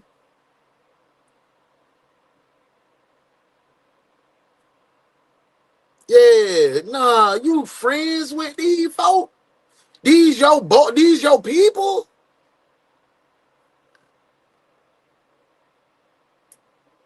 Man, lock all these folks up. I'm making an executive decision. I ain't asking for no warrants, but if you want to, I'm finna get the paddy wagon. I want everybody. I want the mama locked up, the daddy locked up, this dude locked up. Bring Will ass in here, lock his ass up too. We want everybody locked up. All right, no one leaves the scene. Not her, not him, not the baby, not grandma, not your auntie or your uncle. Bring the paddy wagon. We're locking everybody up.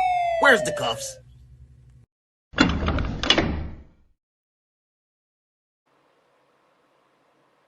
Off and on for 2 years and never so much as hear about the daughter of your roommate's best friend? It's certainly possible, Yes. but highly unlikely. Will and That's what I'm Christopher were more than saying. just acquainted roommates. Whitaker did work for Will. The pair also scavenged for scrap metal together. Perhaps this is why Aliana felt comfortable enough to go with Whitaker that morning. To my knowledge, it's never been publicly announced whether or not Aliana and Christopher knew each other prior to the encounter at the bus stop. But what we do know paints a certain kind of picture. Were you ever in that house? I mean, I'm not gonna lie. Yeah, we went in the house. Me, T, and what's the other guy's name? What they call him? What is his nickname? They call him Boogie. What? Boogie. Boogie? Yeah. I mean, we went and we took the hot water heater and the furnace out. T and Boogie? And we took a couple pieces of Don't some be, wire. don't piss me off, y'all. You know, little metal stuff connected to the furnace. Took that out and took this. So you're talking about the piping and wiring? Yeah, took it to the scrapyard. How long ago was that? It's like Monday, Tuesday when we was there. So just recently. Yeah, I mean, Monday and Tuesday. Then a couple days later, we heard she was missing. So we was like, wow. And they said she was found in that house. So. Where did you scrap the metal and all the rest of it at? At Etna. At Etna? On Etna scrapyard, yeah. Whose name did you guys use? Because I know they require you to have a name when you're doing a scrapping. Boogie used his name. I don't know his real name. You remember what day you scrapped that stuff? Yeah, we scrapped it the same day. We scrapped. No, it looked like he a little goddamn scoundrel out here scrapping by for scrap metal and some other shit. That tends to make me feel like some dope is involved, some drugs is involved somehow. To me, that's just, I don't know. That just ties hand in hand. I don't know why. Yeah, probably Tuesday. Did you burn the insulation off the wire? Still, we on the same wave. Burned that thing. Wrapped it up. Took it to the scrapyard. Includes the furnace and water tank and all that. Is the electricity connected over there? I appreciate you being here too as well, though. I'm just wondering why you're doing the work if you noticed. No, we had flashlights. Oh, okay. Christopher went to the scrapyard being referenced here 3 times in 4 days, with the final time being on the afternoon of the day Aliana was murdered. He's now admitted being in the house where her body was found for the purpose of raiding it in search of material he could sell for scrap. Shauna Ray says, what kind of parents have numerous sex friends? That's just weird. I thought I was the only one feeling like that. It's just a swarm of motherfuckers. All of them, everybody on the tips, SOs. Everybody around SOs. Her boyfriend an SO. His partner SO. They partner SO. The daddy probably an SO. That's why he don't give a damn. Man, this shit crazy here. He also claims he did this with 2 other people. If Christopher is guilty, one might on the outside view this as self-incriminating. But in reality, it's also a very strategic defense for a person trying to cover up what they've done. If Christopher... Nah, he probably didn't know that that was the person that offed his people, but he can't say he don't know him. And that's your friend Will partner, and y'all done been kicking it together for 2 years. You know what type of vibes that boy on. And if you got time to kick it with them, you got time to get your baby back and forth to school. So she wouldn't even be in the presence of this predator.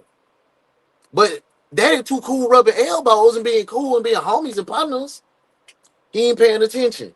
Christopher Whitaker killed the victim, his admission Yes, to the everybody lesser in the offense States of messed stripping up. the house for scrap is actually quite clever. It's a good alibi for why his DNA or fingerprints might be found at the crime scene. Yep. And because he's placed 2 other people in the house, he widens the list of potential suspects. Perhaps he's hoping to take some of the pressure off of himself, if of course he is the murderer. What's interesting is that from the start of Christopher's interview, his demeanor has been overly casual. He knows exactly why he's being questioned. He knew before he got in there that he was at the crime scene multiple times. It was a bunch of nasty ones in that paddy wagon. Yeah, just we gonna have to scroll that down and disinfect it with they nasty. During the week of the murder. In my opinion, his reactions do not reflect the situation he's facing. Monique Mo says, that's crazy. You have to be careful who you letting live in your house, especially when you have children. And Mo, especially when this man is an SO that mess with kids under 13 and with mental health disabilities. And your kid have both of those characteristics and traits. That's just desperate. You just desperate for dick. Excuse my French. I'm just gonna get back to it. Accurately. A normal, innocent person would likely be experiencing high anxiety and demand to know why they are being questioned. They would be prone to adamant denial of having anything to do with the crime. They'd also probably be upfront about being at the house in question from the start. After all, an innocent person wouldn't want to seem like they're hiding anything, especially if they were there with 2 other people. If I was innocent and happened to be at a crime scene on the week a little girl was found murdered there, I wouldn't even wait to be called in for questioning. Leslie, it's so crazy that I was thinking that, and I was just like, if I say that out loud, them folk gonna think I'm crazy. But they all ran together. Look, it's just a coincidence, and I hope to God if I'm wrong, and I don't mind saying I apologize if I'm wrong, because y'all have heard me say I've been wrong several times. But it feels like that's just too much of a coincidence. All these SOs linking up. You cool with the people that did something vicious to your baby, right? But you know, y'all all hung together. Y'all all know what's going down. Dad, you know what's going down. Your baby is the type of victim that they like. It makes me feel that's what I'm thinking too. Yeah. Back to the case. It's a child. I'd want to help any way I could. I'd come forward immediately and report the other 2 guys as potential suspects as soon as the news broke about the victim. Christopher doesn't. He's nonchalant, as if he's totally unaware that a crime has taken place. Of course, this isn't direct proof he's guilty, but all the things I just mentioned, bundled together, paint another bleak picture. What kind of tools did you use in order to get this stuff out? Hey, that's a great point. OG, Mr. Catch My Will says.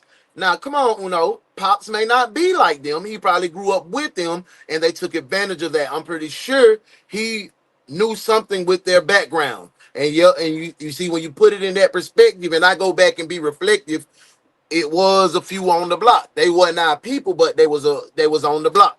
There was a couple circles over or something like that, but they were. I understand what you're saying. Thank you for sharing that perspective and getting me to change my thought process. It was just a pipe wrench on just to loosen up the thing. And he took a drill and drilled this little baby 14, 18 times in the head, everything. And the drill bit wasn't long enough to pierce anything of major organ. So guess what? She said there, he S.A.'d her. He graped her. He cut her neck several times with a box cutter and let her stay in the house and bleed it up. She felt all of that. She wasn't dead. That's what he did, man. That's funny. We carried him out. Me and T carried him out. Yeah, it's like a ring. No other tools were necessary. I mean, I saw the house. I understand that it was pretty much abandoned for a while. Mm-hmm. Was most of it disconnected, or did you have to use any pressure or muscle to get it? No, just the pipe wrench. It came right loose. That was it. Okay. Did you bring these tools with you? Hey, we took T had a pipe wrench. We took the pipe wrench and it's crazy, bro. So you didn't leave any behind. Do you have your own toolkit that you use when you're working on these houses for Will and Ray? I use Will's Yes. tools. Will's tools? You notice when your partner ain't moving swift, he ain't moving right, he ain't moving in the righteous light. And I'm gonna say this, y'all, we might be out on the boys' night, we like, damn, Shawty got a fat ass. No, she, well, you know what I'm saying? We kicking it, we doing what dudes do. We doing what we do, you know what I'm saying? And then if we see that you checking out these little tenders, these little babies, nah, but we not messing with that, twin. We not messing with that. I ain't with that. I ain't. You know when you know when your boy moving foul. You know when your gal moving foul. Y'all know we ain't gonna sugarcoat it. We gonna keep it real funky. What kind of tools are you using when you're doing these jobs? Depending on the job. Like drywall. Drywall, we basically use Facts. a drill. You gotta be vigilant on that shit, Nicole. Measuring tape and probably That crazy, boy. That's crazy, V. a board cutter or whatever. You like Facts. install the drywall with nails, or you use a screw gun? Yeah, no, it's the drill. Yeah. A drill? Mm-hmm. That's the and I'm a cuss. I'm a cuss. So close your ears if you're Christian. And that's the fucking comment of the day. Her dad can go fucking scrap metal and get scrap metal, but nobody can walk that damn child to the. That's what I'm talking about. That's what the hell I'm talking about. Somebody hear what I'm crying, boy. I done been up here sounding like an old daddy the whole show. Thank you. Now that's what you call being trained properly. I like what you did there, detective. Good work.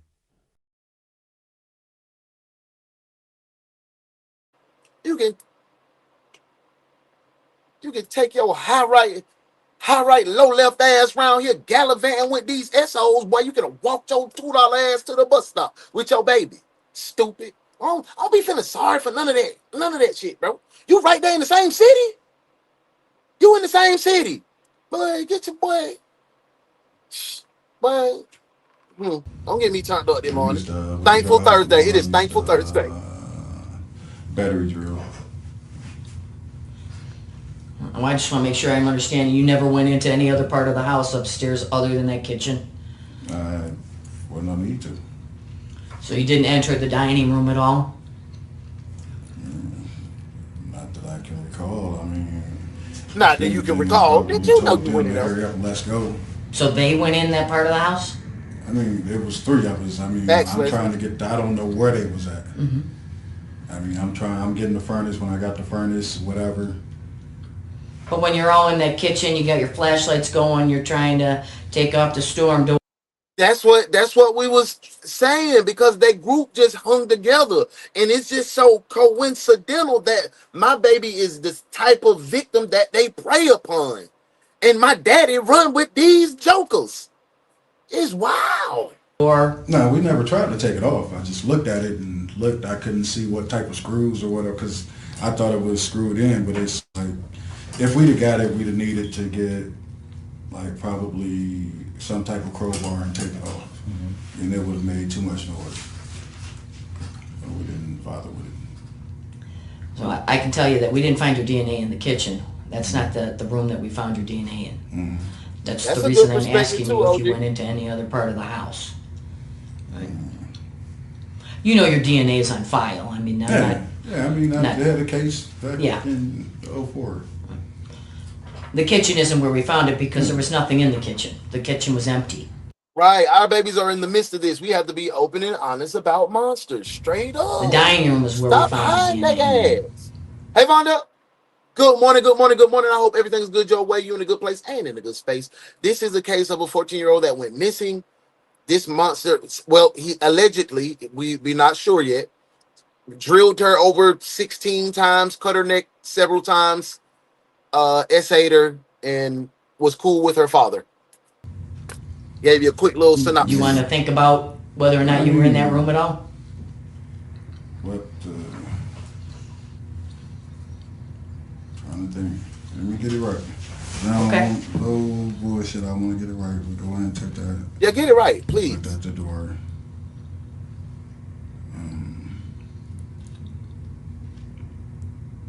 T had a tool bag.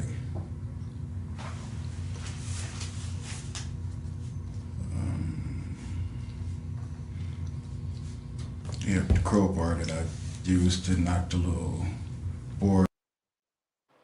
Why you had to do all that damn lying, boy? Your hand movements didn't even, you just pointing back and forth. I had a tool bag. You didn't say shit else. Like, bro, you lying. You straight up lying. This is just a test says, but Pops didn't know what the baby mama was doing. And yes, and how did the mama skate off the hook so easy too? You know what I'm saying? Because you gotta treat her as the victim. You know, she's the mother of the victim, and that's heartbreaking. But I want to know, did she know this man as well? Did you hang in the same circles with your baby daddy? Was mama and baby daddy still together? Because we didn't get that. Nobody told us that yet. So I want to know. I want to know some more detail. And y'all, we still got a ways to go. So let's get into it, man. Morning shift. Out the way. It's a while. So that I could get the hot water heater out. Other than that, I mean, hey, Nick. Then how do you explain your DNA and actually your print in the dining we room? walked around the house, but we just didn't walk. I mean, it's like we didn't focus in there like we in here trying to see what's in there. We just looked around. I mean, I'm not saying the basement and the dining room is the only thing. We need the team. We looked around the house, but I didn't go around the house like just trying to see what's all in here we can take. Let's take. Well, if you in the house stealing, okay, because that's what you're doing. You say you stealing the copper, right? Right? Okay, come on, detectives. Walk me down, because sometimes I be slow. I be smoking a lot of reefer sometimes. So if you in the house, if me and you, detective, we in there, yeah, we finna get some money on it. We finna go in there, motherfucker. We finna take this shit. This abandoned house. We finna take. Let's do it. We probably smoking the blunt on the way because it's abandoned house. We going in there, mother. You telling me we ain't finna look around? I'm in there, big. I done stole all the copper I can steal. You think I ain't finna go look and see if some other untapped resources in here for me some money? Come on, bro. You sitting up here telling a bold-faced, dog-ass lie. I went in there. We were stealing, but we were just stealing in the kitchen. So the plaintiff loses, gets nothing. Ms. Howard, what are you thinking? She lied, and I should have known better when I seen her hair. Ms. Reese?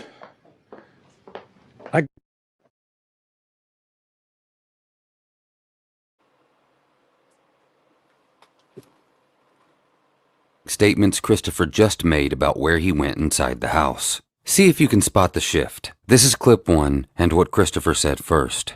So the last time that you were in that house was on Monday or Tuesday? Yeah. And you never went into any other part of the house other than the basement? No. Okay.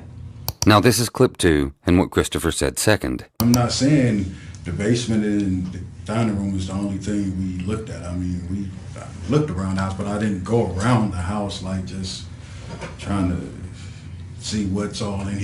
You just said you did look in the basement, then came right back and said, I ain't saying the basement and the dining room wasn't the only thing we looked at. So you just said you did look at the basement. In the first clip, Christopher denies going anywhere in the house other than the basement. In the second clip, after investigators confront him with the fact that his DNA was found in other areas of the house, specifically the dining room, his answer changes. Now, these statements are made only moments apart, and they cannot both be true.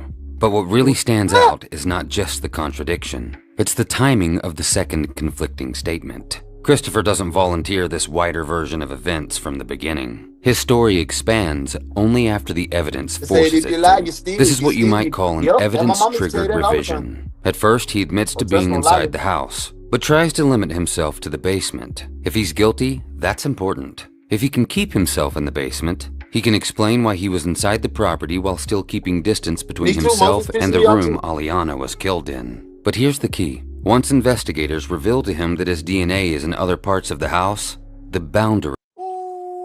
Muffin, Detective Muffin just made a great point. Listen, we're not going to act like them folks weren't getting a check for that child. Drive her where she needs to go. Period. Period. The end. You are being funded to take care of this baby. Ooh, Muffy, you snap with that one, twin. You snap with that one. Good job, detective. Now that's what you call being trained properly. I like what you did there, detective. Good work.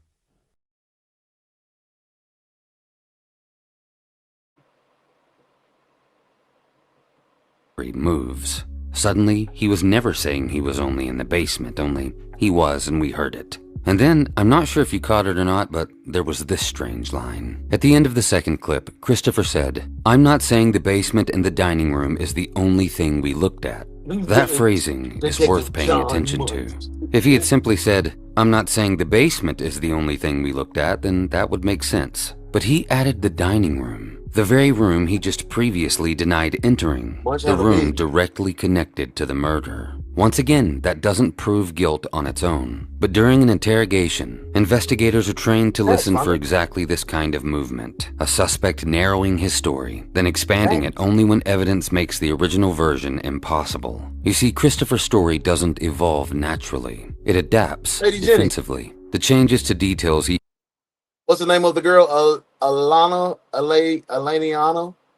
She had a pretty name. I can't pronounce it. Like introduces aren't consistent with him remembering more. It seems more like he's adjusting to the introduction of new evidence.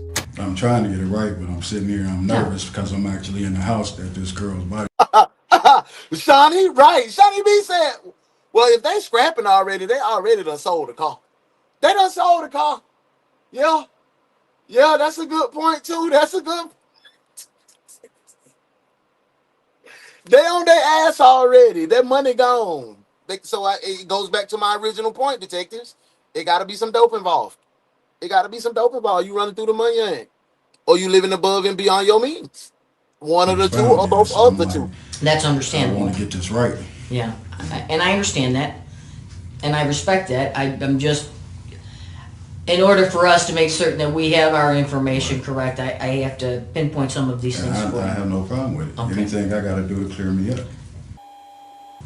Getting back to her now that we've got the house down pat. Mm-hmm. You've never met her, you've never seen her before, you didn't recognize her when you saw the flyer? Never. Okay. She's not a friend of yours or somebody that you talked to on the street when you were working on the street? I would have no reason to speak to a 14-year-old. Well, sure, she's a 14-year-old girl. I can understand that. Hey, bro, don't do that. You ain't have no reason to speak to a 14-year-old girl, but they question you because your DNA is close by the 14-year-old girl. You did more than talk to the 14-year-old girl. You see, and these the people that the father should be allotted 10 minutes in a cell with. And I'm gonna say this, with one of their hands handcuffed straight up to the wall. Let the daddy get. So then my next question would be, can you explain how your DNA, your semen would have ended up inside her? I don't know nothing about that. You don't know anything about that? I mean, I wasn't even over there on that day. Okay. I agree. They need to question both of them. Then I've got to wonder how your semen could have ended up inside of her. So now we have your DNA. That boy say, "Oh, you see how she came? She's like, oh, okay, that's good. Now I just got a question on how your DNA ended up inside of her." This detective is not playing with his ass. Let's hear his response. Inside the house, we have your fingerprints inside the house, Yeah, and now we have your DNA inside of her. And this is just the beginning, because you know there's going to be more things that are going to come up once they're finished testing it. So I'm asking you this now. You can get in front of this, straighten this out, tell your side of the story, or you can just let us assume whatever we want to. Yeah, she on the shit. It's up to you. The father is questionable. Right. Yes, absolutely. You want to explain to us what happened?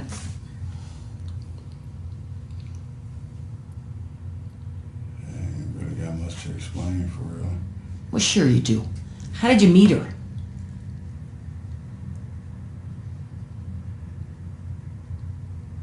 Boy, he got me so How hot, did you bro. get to I talking just to her? seen my face. Did you see her before that day? Good night, he got me. Man. Never? Well, then how did you get talking to her? I agree. Death penalty. Tell us what happened. Shauna says, if the mom and dad are together and the dad is friends with this sick fuck, then the mom is questionable too. Absolutely. Absolutely. I'm with you. I'm with you, y'all.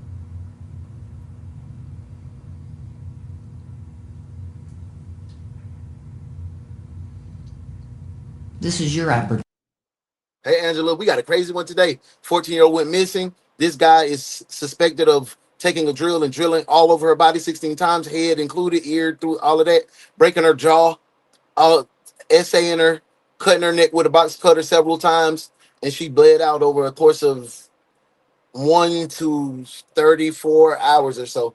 She felt every piece of that, and he raped her.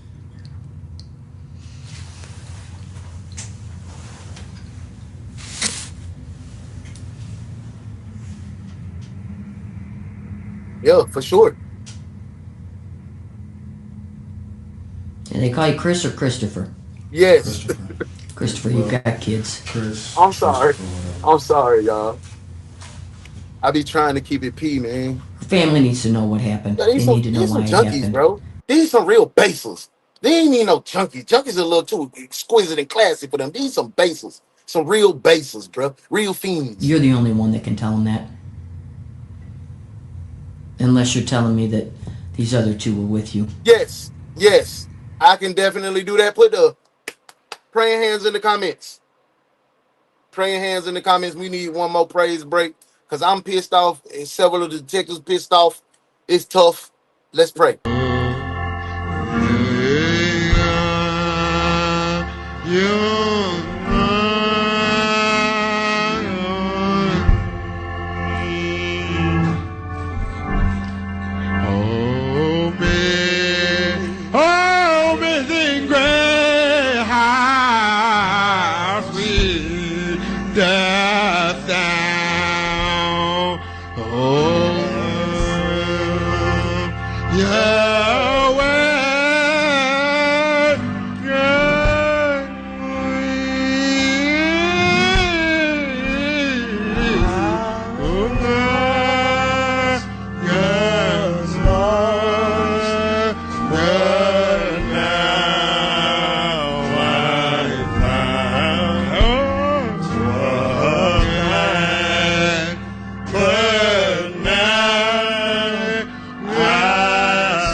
Amen.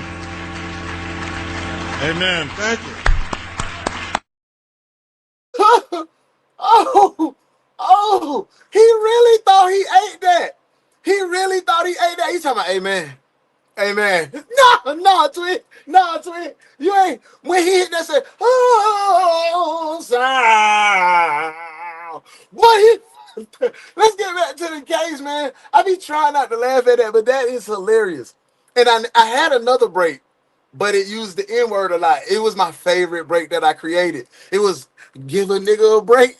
Boy, I used to die laughing. I got to bring that one back, too. Y'all just going to have to be mad at me. We back. Morning shift. I needed that. Good call, Cheryl. Oh.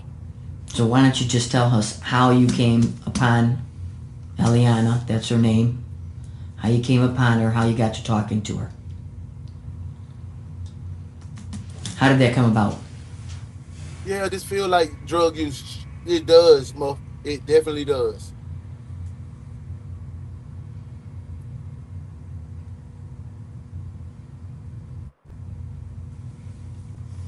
What happened? Crazy. Oh, dude.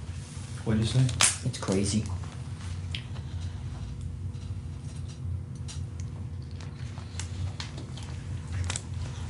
Where did you run into her? I'm a crackhead. I get high and I do stupid shit for people. Okay. See, he said I get high and do stupid shit. You better not be talking about no weed. Everybody you hang with, Morning shift. that you smoke 150 heart taps. We need it. You don't know everybody you deal with. Sure.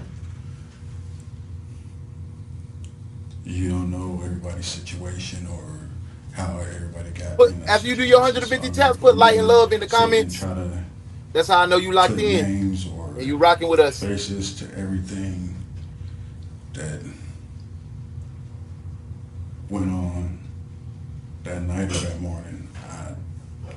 It's probably impossible. Thank you, Nicole, for that love, Mama. Thank you so much. So you're telling me there was more than I just you appreciate you. there? Thank you for helping us build this to be Is the that what you're best saying, Chris? true crime reaction show on the net. I can't do it without you.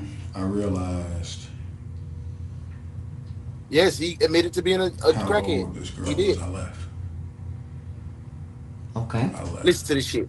Excuse me, And y'all. there I'm sorry. was other smokers around. Yeah, I mean, like. So now he's saying this other but I don't trust him. I don't trust this fool. I don't want to trust that he blaming this on drug use. I don't even want to trust that. That's just the easy way out. I'm gonna listen a little bit more Late at before I night, give him a trying to find scapegoat. dope, you don't know who to ask. So, I mean, smokers come together to get high, or whatnot. You don't even know. It's like, I might not know you if you were getting high. And I'm Right. You know, That's maybe crackhead something behavior. You gonna look out for me? Yeah, whatever. Appreciate that, Bert. How this little girl got involved, I do not know. And if I could go back to this day, Yep, that you right, Bonda. If dad was a crackhead too and their friend, could it be possible that he was selling her out for some hits? That's why I want to talk to daddy too. and prevent what happened from happening. But I'm gonna ask y'all this: if that's the case, and we got the suspect right here in our sights, and we lined up, we lined up for that, do you think they're really gonna press the mama and daddy? Especially if he don't mention their name. He just said they friends, they cool. You think they're gonna really press mom and daddy? Nah, they're gonna say we got the big fish. That's just collateral damage. You know what I'm saying? And sometimes that's how predators get off too. Because mom and daddy definitely need to be For the remainder of questioned. that day, I probably would have never let anything happen. How did she get into the house? Start with that. Yes. So drugs are not an excuse. That part I can't. Are you say. sure? I was invited. Appreciate you. Okay, who invited you? I can't give you. I don't know the name of somebody. Hey, that's real. But back then, crackheads was different. Crackheads was talented. They could wash a car with no water, but they'll steal your change in the process. I miss those type of crackheads. I was smoking with. Male, female? Let's get back. Christopher vaguely describes two males he claims to have met while walking down the street after he snuck out of Will's house Wednesday night to go find drugs. According to him, the men invited him to join them at the house on Fuller Avenue the evening prior to Aliana's murder, and Christopher claims he took them up on their offer. Then on Thursday morning at around 4:30 a.m., he claims he left on a stolen mountain bike to go retrieve $120 worth of drugs. Next, he says he returned to the house on Fuller Avenue. That boy on a stolen mountain bike to go get $120 worth of dog food. They on that heroin. Dog food up. Tricking out the little baby, the little mentally disabled baby girl that's walking alone because her parents are neglectful on the bus. And he found him a prime victim. His homeboy daughter. Boy, he a fucking dog. Excuse my French. But he's a dog, boy. I'm talking about one of the biggest dogs we've seen in a long time.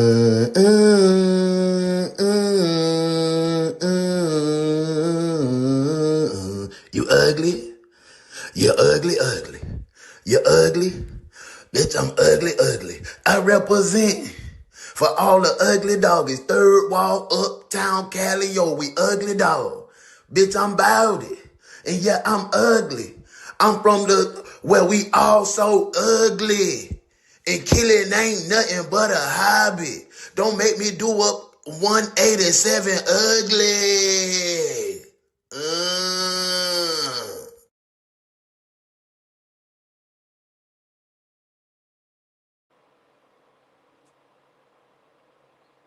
Avenue and got high. According to Christopher, Aliana was already there at that time without any clothes on.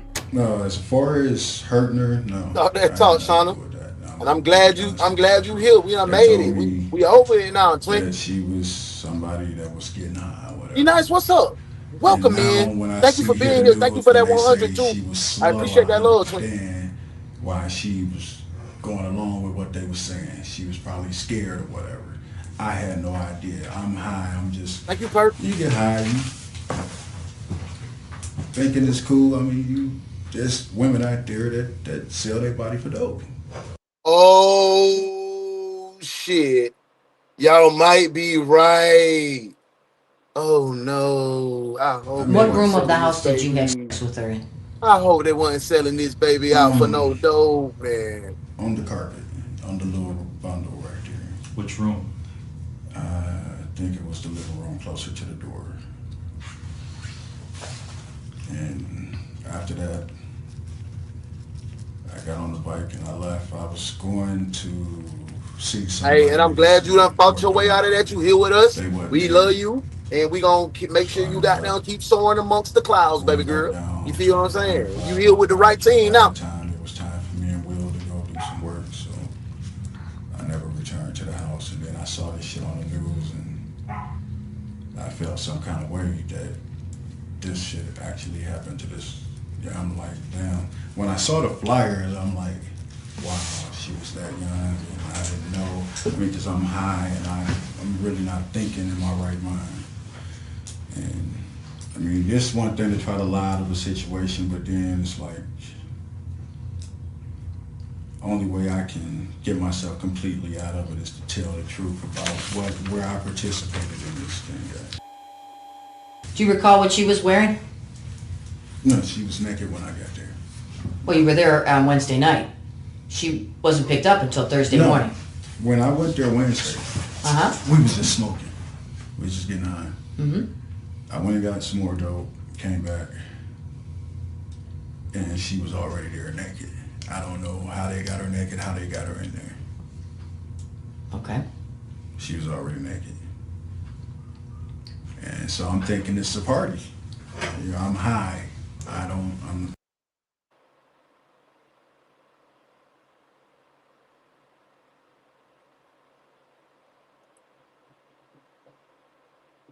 Me too, Juice. I'm gonna crash if the parents help this shit too. But I'm finna run this bike real quick. I had to go run and chase both. And I heard he just say she was already naked. So put them bikes in the comments. I'm gonna run this back only 2 minutes, not the 3. Only 2 minutes just to hear what he just said. Because it sounds real hideous and horrible. Like bite. All right, now Bite. say it how I said it.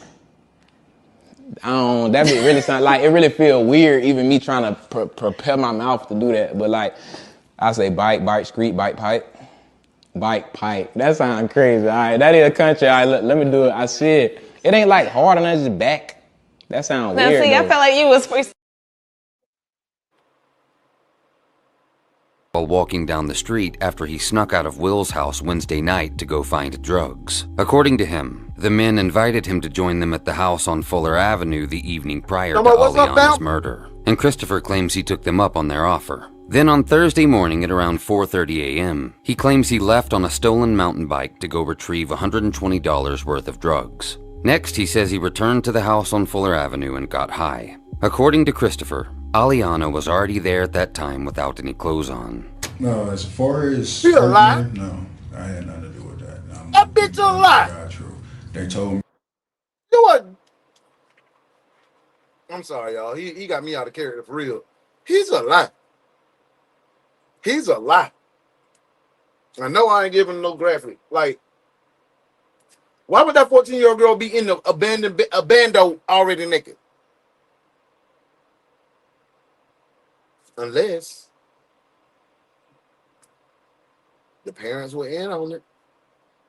Man, I like Juice. If the parents in that shit, but I'm a spaz. I'm a spaz out. That she was somebody that was getting high or whatever. And now when I hear the news and they say she was slow, I understand why she was going along with what they were saying. She was probably scared or whatever. You see, they just called her slow. Now in the hood, they call you slow. Why is she navigating this, going around the city on public transportation by herself at 14? That doesn't make sense. It doesn't make I sense had to no me. idea. I'm high. You get high. You thinking it's cool. I mean, there's women out there that sell their body for dope. I mean, What room of the house did you have sex with her in? On the carpet, on the little bundle right there. Which room? I think it was the living room closer to the door. And after that, And you knew she was 14. Because that's what you said.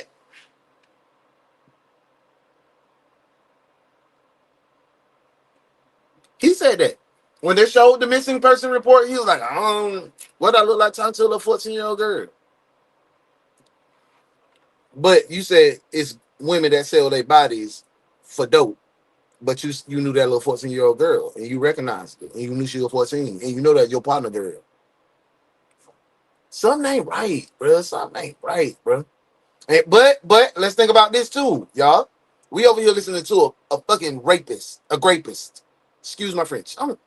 We listening to this dude. I ain't giving him no benefit of no kind of doubt, man. Boy, F him, boy, and then mama too. I got on the bike and I left. I was going to see somebody to get some more dope, but they wasn't there. So I ended up going back down toward 105 on the bike, and by that time it was time for me and Will to go do some work, so I never returned to the house. And then I saw this shit on the news, and I felt some kind of way that this shit actually happened to this. Yeah, I'm like, damn. When I saw the flyers, I'm like, wow, she was that young, and I didn't know. I mean, because I'm high, and I'm really not thinking in my right mind. And Them the ones that you try to take care of. Make sure they eat and the shit. situation, Nicole. but then it's like, only way I can get myself completely out of it is to tell the truth about where I participated in this thing. Do you recall what she was wearing? No, she was naked when I got there. Well, you were there on Wednesday night. Lie. She wasn't picked up until Thursday No. morning. When I went there Wednesday, we was just smoking. We was just getting high. Mm-hmm. I went and got some more dope, came back. But damn, you doped up. and she You was know already what? Got there naked. dope. I don't know how they got her naked, Who's how out? they got her in there. Okay. She was already Oh, you trying to say somebody already served her up? And so I'm thinking it's a party. You know, I'm high. Man, shut your ass up. And she was already inside the house, naked. In what room? In the living room. She was just sitting there quiet. Facts, Sonny B. Crackheads I know don't smoke their morals on my mama. Black hat on. Black That's hat? the only thing she had on was like a black hat. I don't know if it was one of theirs or if it was hers that she had wore.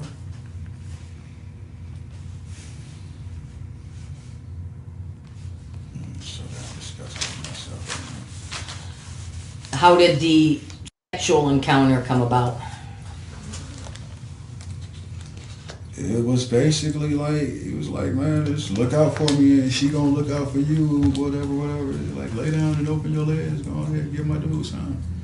Oh, so they offered her up to you. They basically. I'm just wondering if you had any conversation with her, if No, she talked to you at I all. never talked to her. Was she Who offered her up to you?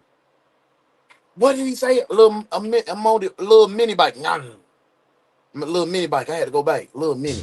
Hers that she had wore. Another little mini bike. Nah. house Thursday No. morning? Okay. When I went there Wednesday, we was just smoking. We was just getting high. Mm-hmm. I went and got some more dope, came back, and she was already there naked. I don't know how they got her naked, how they got her in there. Okay. She was already naked. And so I'm thinking it's a party. You know, I'm high.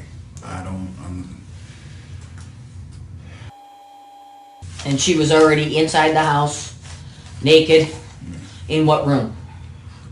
in the living room. She was just sitting there quiet.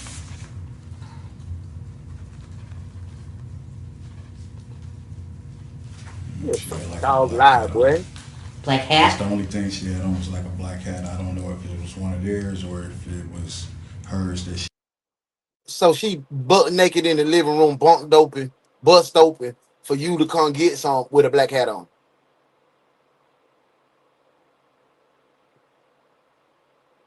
I want y'all to see my face.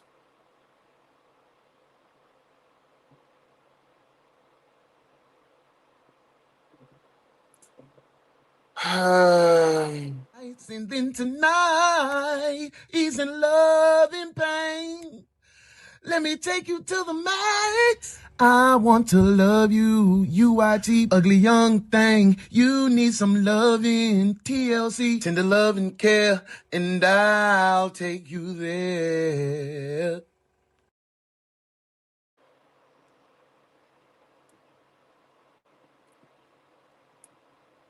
Y'all, this one hell, boy. This one is a jackass for real. I ain't even hit the sound button. I'm sorry, y'all. He done made me mad. How did the sexual encounter come about? It was basically like, it was Facts, like, man, Fondo. just look out for me and she gonna look out for you, whatever. Like, lay down and open your legs, go ahead and give my dude some. Oh, so they offered her up to you. They basically. I'm just wondering if you had any conversation with her, if No, she talked to you at I all. never talked to her. Was she crying, emotional? No, she wasn't Not at all? crying, no. That's surprising. I mean, it's surprising to me now that I look at this and I see what I saw on the news and I saw the flyers. And I'm like, well, it's... So it's just the three of you inside this house? And basically it's like... Due to YouTube guidelines, I can't allow Christopher to recall his alleged actions here, so I'm fast forwarding so this video doesn't get struck down. In summary, while Whitaker Appreciate claims that, he twin. didn't actually, you-know-what, with Aliana, he gives a graphic explanation involving intimate contact between the pair that he claims would account for why his DNA was found on the victim. Also, during this contact, he claims he opened a contraceptive package, but instead of using the contents of that package on himself, he gave it to one of the other men. So, in Christopher's version of events, this is his attempt to explain both the DNA evidence found on the body and the DNA connected to the used contraception found at the crime scene. If at this point you have any questions regarding why authorities already had his DNA profile archived, and just what was being referred to when Whitaker's past case from 2004 was brought up, well, don't worry, I'm gonna address that soon. But right now, Detective Carlin is about to increase the applied pressure by directly confronting that's her her that's suspect. talking. Auntie Up until giving this him the point, blues. she has allowed Christopher to believe he's been dictating the pace of the interrogation by letting him talk through the glaring inconsistencies in his story with little resistance. Sometimes this seems to frustrate viewers with an untrained eye, but this is a known investigative technique. Detectives don't always reveal everything they know during an interrogation up front. Sometimes they allow a suspect to commit to a version of events first, then introduce evidence that counters it later. That's when an interview will often shift and an investigator might suddenly appear more aggressively direct. Once contradictions become impossible to explain away, the suspect isn't simply answering questions anymore. They're trying to survive the haunting ghosts of their previous answers. This technique, by the way, is sometimes referred to as strategic use of evidence. Once the suspect fully shows their hand, only then does the detective reveal an ace hiding up their sleeve. Another technique this falls right in line with is the account clarification and challenge stage of the PEACE model of investigative interviewing. With that technique, the interviewer first gathers the person's account, clarifies the details, and then challenges the story where necessary. Both of these techniques lend themselves to what Detective Carlin appears to be doing here. Once again, Christopher may think he's been controlling the conversation, but in reality, Carlin has been dictating the pace and the structure of it. The only thing Christopher Whitaker has controlled is the depth of the hole he's dug for himself throughout this interview. There's only one problem with your story, Chris. The footprints in the house. None, not one. I ain't seen none of them. The most crackhead ever did that I seen was steal, and that was my uncle. He stole my mama tax money that we had saved up. But that's another story. There's only one set. They're yours. I don't know how there's only one set. It's like There's only one set. 3 people went in there scrapping, and then the 2 people was in the house with me. I'm not lying to you. I can show you the pictures. There's only one set of footprints in there. Or I should say boot prints in there. So I believe the story up to a point. I believe that you were high on drugs. I believe that you were out of your mind. I can believe that point. But I don't believe that 2 unknown strangers that you've never met before in your life, This filthy, dirty mouth. bring you to this house that you've already been to a couple of times. Just decide to go to the same house that you've already been to, I'm not the only and then person that been and then you scrapping out and of then the you house. leave, and surprisingly, in a matter of Yeah, don't let 10 me get minutes, out of here, they find her, bring her into the house, get her naked, and then you return. It doesn't match up, Chris. Notice Detective Carlin's current choice of name use. She For owns most of the it. interview, including the parts I fast-forwarded through, she has referred to her suspect as Christopher. But now that she's upped the level of applied pressure, she's opting to call him Chris. In doing so, she makes the accusations he's facing feel intimate. Personal. This helps Yeah. soften the scenario. Chris isn't his courtroom name, and it's not the name listed on the paperwork. Detective Carlin is using it to try and get under his armor. She isn't just accusing Christopher on the record. She's confronting Chris, the person in the room sitting right in front of her. And that subtle change in name use makes the truth harder to hide from. So you're like halfway there. You're halfway to accepting responsibility, but you're still trying to blame other people. Look, no, I'm not trying to blame other people. I'm trying to tell you exactly what happened. Now you're trying to lessen your responsibility for what happened. Christopher, there were 2 people in the house. You and Aliana. That's it. There weren't 2 other people in that house. It was 2 other guys. It was just you 2, wasn't it? No, I swear on my mom. I'm not going. Don't do that. Please don't do that. Because we were at the house. We know what the scene looked like. We know that the prints that you left behind were bloody prints. They could only have gotten bloody if she was bloody. Do you understand what I'm saying? You couldn't have just off on her and then left and she was fine if you have bloody prints left in the dining room. Do you understand? Love and like your way, So sis. you need to complete the story. You need to tell us exactly what happened. You're not playing with his Because ass. this story that you're giving right now is not the truth. All right? Tell me how you met her. Tell me how you got her to the house. As you know from listening to the news stories, Shauna, I don't even this believe girl... that, boo. I don't believe that, boo. I don't believe that man was high on drugs. He was in his right fucking mind, bro. He was right. He knew what he wanted to do. He is a predator. He is a predator. Drugs didn't do it. His mama upbringing ain't do it. Him being homeless ain't do it. This is what you wanted to do.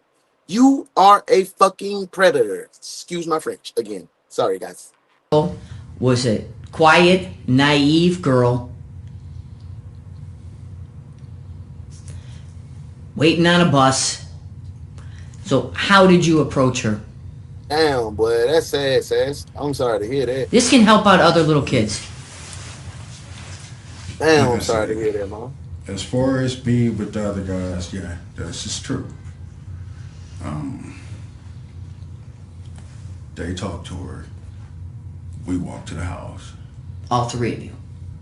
We stood in the back. Who was all 3 of y'all? Will?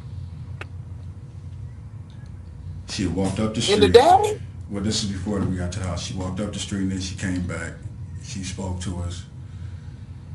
She walked back up the street. She walked down to the corner. Then she walked back up toward Fuller. And it's basically like, how you doing? Yeah, that do sound What's going on? amazing. You want to For go sure. with us? What y'all about to do? Whatever. What'd you tell her? I told her I was about to get high. Blessings, much love and What'd she blessings. say? She said, "What's that?" My She dude said, was "What's like, "Oh, you don't good?" want to know about getting high." She was like, "You don't know what I want to know." So, I mean, it's... I think we've all seen Christopher stumble around enough inconsistencies to fast forward through this part. Yes. No one really needs another 20 minutes of his unrehearsed lies. At this point, It should I be like fairly this guy. obvious that Christopher had something to do with Aliana's murder. But to I what like this extent guy. was he involved versus the other men he claims were also present in the house? Well, we're gonna find out as Detective Carlin is about to cut right through his BS. She went in the house to get high with you and your No, friend. she did. I don't even know. That's what I'm why she saying. involved. We This, didn't I ask want to her to hear come. what. I That's what I'm told trying you, to like figure. I said, I told her I'm about to get high. She said, "What's that?" And he said, "You don't want to know nothing about that." And she was like, "You don't know what I want to know." So she went into the house on her own. I'm asking you because you were there. I was there, and that's like I just wish she would have never came in here. You know. So you and this friend, who is this friend now? Because Fonzo and the other guy are made up. Who is this guy? Who is this guy that you're alleging was inside? He didn't go in with me at the time. So it was just you and her. Yeah, you a lame. When, You just once tried you got to inside lie. to get high, what happened? Did you get high? Actually, It was I one stood, boot, like, yeah, one set of boot prints. Twin like, in the little storm thing and got high just so the wind wouldn't blow my lighter. You're talking storm door? Is that what you're talking about? Yeah, that leads to the basement. Okay. Where's she at? She's like standing right there by the door, back door, leading in. let's go big. Morning shift. What happened then? And I came through the house and we sit there. She was like, she just looked at me crazy, like. I thought you said she was naked though already, twin. I thought you said she was naked already, She bro. made me horny. I said, I asked her if we could get naked and do something. She was like, it's cold. But she took her backpack and her jacket off anyway, and I'm thinking it's okay. When did it not become okay for her? Truthfully, it's like, I don't think, because it's like, I'm sitting here and I'm looking at her, but I'm rubbing up against her, and she never told me no. She never said stop. She never said anything. Okay. And it just... Is this really in the living room where you were describing before? This man, Where is Yeah, this right, happening? Right there, I guess it's the living room or whatever. It's right there with a little roll of Yeah, that's what I'm saying. They took advantage of her. But it goes back to her fucking parents, man. Why is this girl just out here in the world just at 14? She ain't even grown. You wouldn't even let a 14-year-old in their right mind be out here just gallivanting like that. Why she ain't got 360 on her phone? Why she ain't got a location on? Like, what y'all on, twin? You're talking about by Oh, it the was front door? 2017. Oh, that ain't no, yeah, it's the same. Okay. Cell phones was out and popping in locations. What happened after that?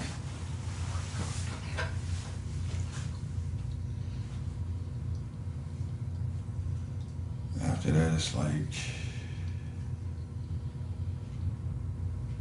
Trizzy, man, what's going on? She's 14, absolutely. she didn't know or anything, or tried to stop what was going on. It's like, I didn't even undress her. She undressed herself.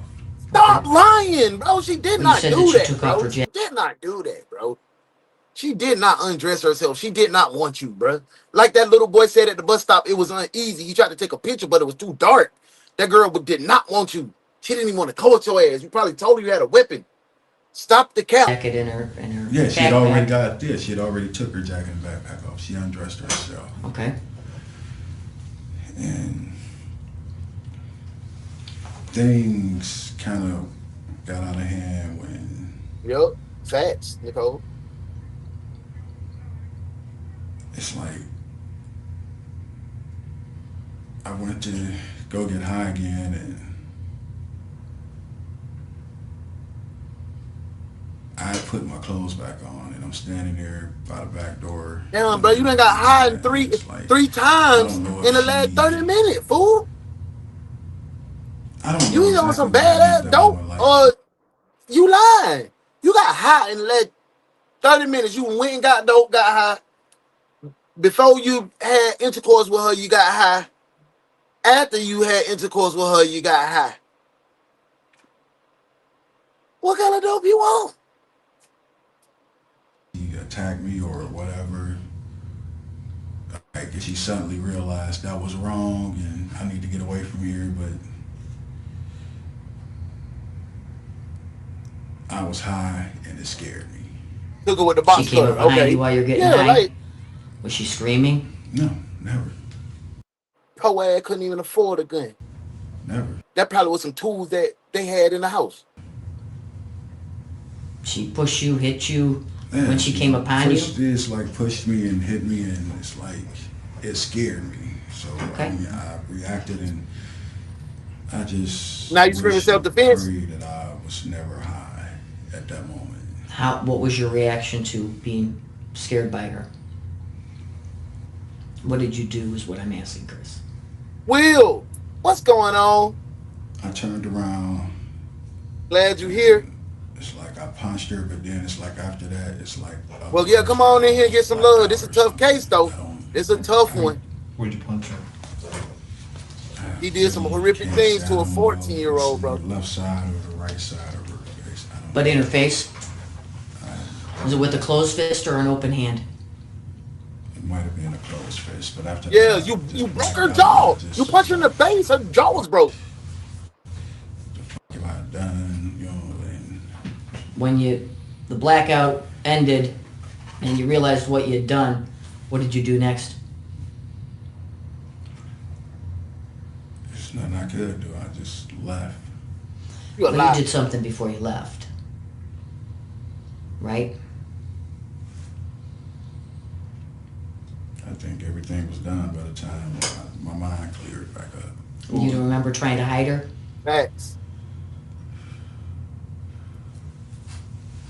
Yeah, I did that out of fear. Yeah. Yeah, So he can you put- tell he's me dumb. He's when a the stupid blackout fool. came, OG. you became clear, you just realized And what then you've done? Now I'm scared because Yeah, so what did you try and do and how I did you dragged do her it? to the closet. You dragged her to the closet?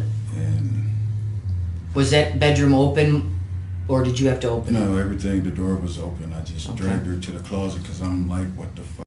What the fuck did I do? And Hey, Mark said it scared him but he just forced this little girl, make it make sense. And he's saying the little girl scared him because she was hitting him trying to get away. So he punched her in the face and broke her jaw. Right? Broke her.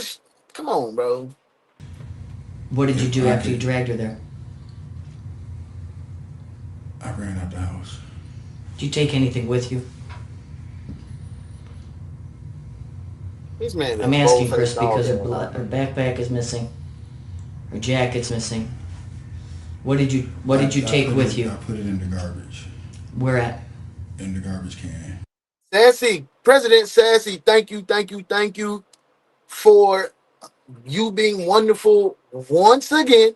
I want to say thank you so much for helping us become the best true crime reactions channel on the platform. I can't do it without you. Thank you so much. 5 detectives will randomly be chosen by YouTube to become members, thanks to sponsored by Detectives, President of the Ones Detective Agency, Miss Sassy. Thank you, love. I appreciate you. Let's get to it, Swing. And I'm actually the one that took the garbage can up front.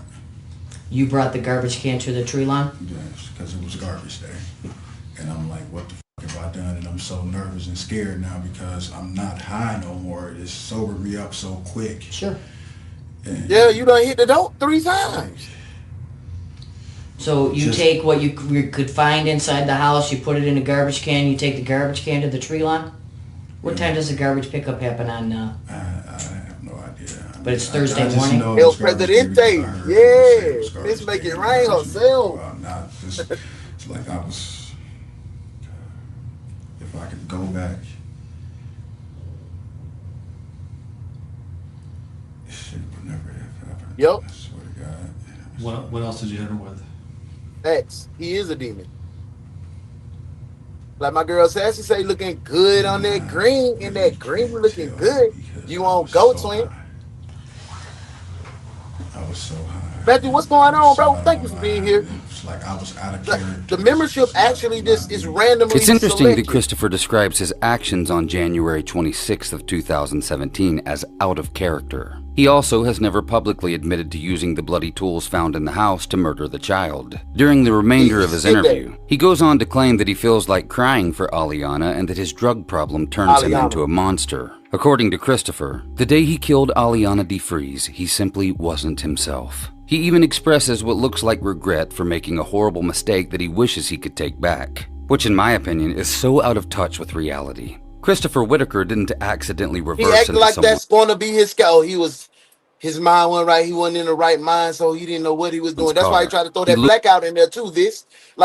Oh, I blacked out. I didn't know. I hate when people do that, bro. Some people do have blackouts episodes, but that's just like saying I'm mentally, you know what I'm saying? They always use mental health or some blacked out or some drugs, and they be like, oh, I smoke weed and I start dismembering bodies. It's always a lame cockamamie ass excuse. Lured, essayed, tortured, and murdered a young girl. Then mere This girl is hours 14. later, he continued to... You shouldn't even said nothing to this young girl, twin. She's 14 at the bus stop waiting to get on the bus. What do you have to say to her? Old man. to work and do odd jobs for money while covered in the child's blood. Make no mistake, Christopher only thinks about Chris. During the final portion of his interview, he expresses concern about his face being blasted around the news. He's also upset that he'll likely spend the rest of his life in prison, a place.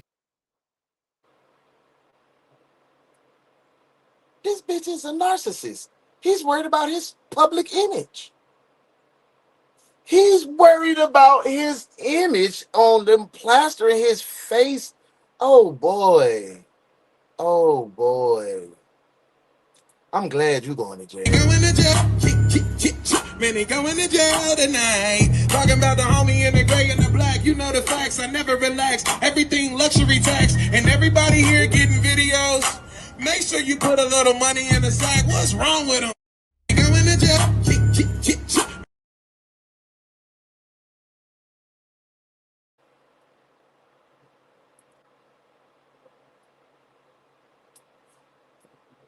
Terry, we not He worried. You knows back all now? too well, and you'll find out why. You back now? That's all that matter. You back giving that love and that light. I appreciate you. I'm thankful that to see your face in the place, and I'm thankful that life been treating you fair. Well, come on back in. You know, we don't even be doing no tripping. You back, twin. Come on back. You two, I had been down. We had a little snag in our rotation. Somebody was mad. We was being too happy and loving over here, so they hated on us. So we back rolling again. Welcome back, Terry. A minute. But directly after his confession and expression of regret, Christopher is allowed to make a phone call to his girlfriend. The detectives exit the room at this time and he is left alone for the duration of the conversation. It's jaw-dropping how quickly his guilty remorse turns into a desperate and deceitful effort to save face. Christopher Whitaker is clearly only sorry he got caught. Hello? Can you hear me? Listen, Will Blind says, and thank you for the comment, love. You got rage before you get high. You will still have it worse after. It does not fix anything. That's what I'm talking about. That's real facts. It just enhances the mood that you in. Thank you for sharing that too. Let's get back to the case. We wrapping up, y'all. We last 15.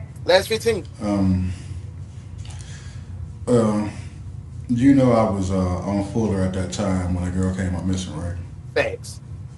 Listen to this bitch. Excuse me. And we were scrapping in the house, so they picked me up on suspicion of that.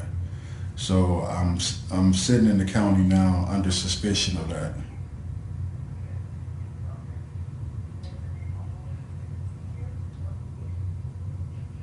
No, but they don't. Look. No, I didn't. That bitch twiddling his feet, y'all. Look, he twiddling his feet like he at the house trying to set up a sting for the night. Like he trying to set up a little, hey, pull up on me, little, yeah. You know what I'm saying? Like he pull up. Boy, that's crazy to me. That's crazy as hell to me. I didn't do it, Dad. Yo, Terry in I the didn't do it, Dad. building. You welcome, Bookie. Bookie butt. Dad, listen, I didn't do it. Deb, you talking to her? You Do you calling hear a me? woman?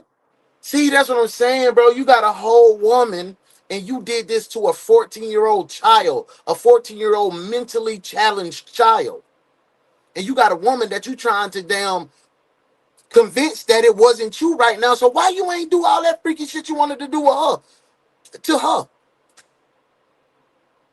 You wanted to do this shit. It ain't no drugs. It ain't none of that. You wanted that. You wanted the feel of the rush to take her. This ain't no dope, bro. Dope ain't do you that. Dope ain't do you this. This is why the detective is letting me use the phone. I'm on the detective's phone right now. They called you for me to explain this. Because they said, is there anybody you want to talk to explain what's going on, because the media is going to make an ass out of you right now. And they baited your ass to tell the story, you jackass. Hey. I know I was there. Because I of knew it, political Dad. correctness. I love you, Dad. I'm so sorry. So I had to get him permission to call you and to I gave him permission to call you. They gonna call Will. They gonna call Ray and everybody that I was See, with. look, Sassy even said, my uncle said the blackout BS about my big auntie. He died in an Illinois prison, buried amongst the other prisoners with no name on your shit, just in a man, boy, yeah. They tried to do my cousin like that after they murdered him in jail. The COs murdered my cousin Red. Just ain't have at that time. We just ain't have enough paper to goddamn press. Yeah, And until they get to the bottom of it, they are going to. I'm gonna be sitting here with no bond. Yeah, you don't need no bond. I mean, when I get out of here, I can't even show my face in Cleveland now because they done already convicted me of this shit. Right, the media is already convicting me. That's why I wanted to talk to you, so you can let people know that you are. She not finna ride for you, twin. Nobody want to ride for no pedophile, no predator. Oh, I'm lying. She had a whole host of predators around her. Listen, they did not. That's why the detective was allowing Right, what's going on, twin? to explain. Hope everything good your way. You in a good place, good space. Welcome in. This thing, because they know the media is going to put it out of hand, and they want me to call. They wanted me to call you to let you know. They said, "Is it anybody that you want to call?" And so this is me calling you to let you know that they picked me up for it because we were scrapping in that house. My fingerprints was in the house. I took out the furnace. It's stunning in the worst way to watch Chris try and manipulate his girlfriend. He even goes on to tell her that his DNA match flagged up in the system because he's on file as an offender due to a situation with his ex-wife. But as far as my research indicates, that's just another lie. The reason Chris is an SA offender and what really landed him in prison the first time completely negates his claim that what he did to Aliana was out of character. His 2005 case file indicates that he attacked his friend's wife while he was alone with her while using the bathroom in her apartment. Christopher stabbed her in the neck, strangled her until she passed out, and then, believing she was dead, he forced himself on her. Luckily,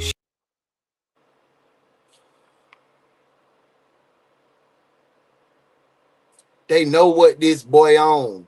Why y'all hang around this boy, man? And why you leaving your wife around? I don't leave my wife around no man. None, not one. Not one. Shawty ain't around no man by herself. I don't even trust family. That's me. I'm always lurking. Always. I'm always watching. Yeah. Yeah.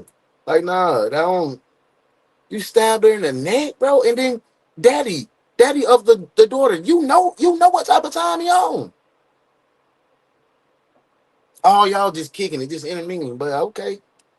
See what it got you. See what it got you, twin. She survived. Here's her interview with News 5 Cleveland. Then he grabbed me around my neck and was choking me, and I passed out. And 12 years after she was strangled, brutally raped, and left unconscious in her own home, emotional and physical scars. My Aunt Brenda, since we sharing, her ex that she had broke up with, broke into her house, kicked the door, locked the door, slit her neck from ear to ear, took her, left her, jugged her up a couple times. Shit, Brenda ain't, and that she ain't even my auntie for real. She was married to my uncle Bubba, that I tell you, the junkie. He punched her in the face, broke her shit, knocked her teeth out, made her swallow her teeth. So she been going through, a lot. And then her next man after that, they get back to the case, man. But they be sorry, but these men folk be sorry as hell sometimes.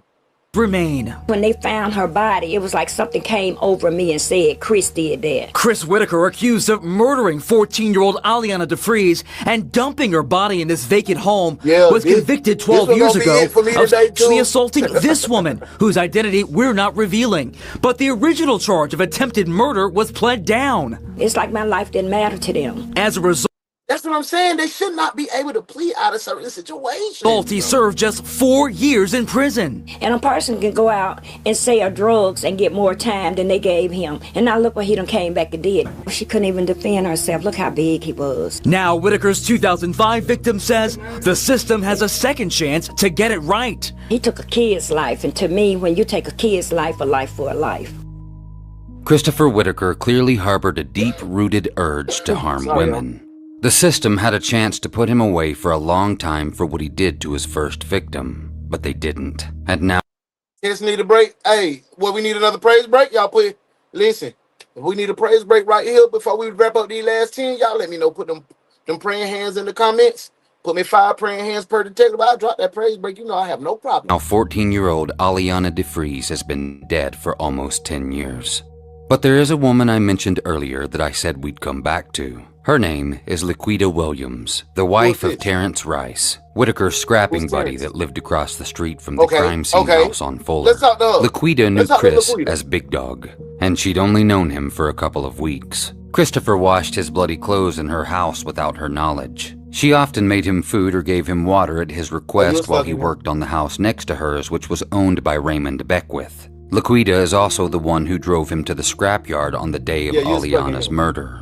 Let me be clear that she nor Terrence had any clue what Christopher had done. When Laquita was questioned by police, the information she gave shows just how easily she could have suffered the same fate as Ali. Y'all think Laquita was giving some coochie up? Like, you did a lot. You let him wash your bloody hands, bloody clothes. You took him to the scrap yard. You did this. What's your husband think about y'all just ride around gallivanting like that? Man, yeah, you giving us some head. Just how close she was to the jaws of a lion.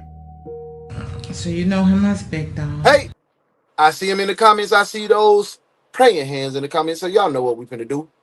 We finna take us a praise break. Let's do it.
Thank you.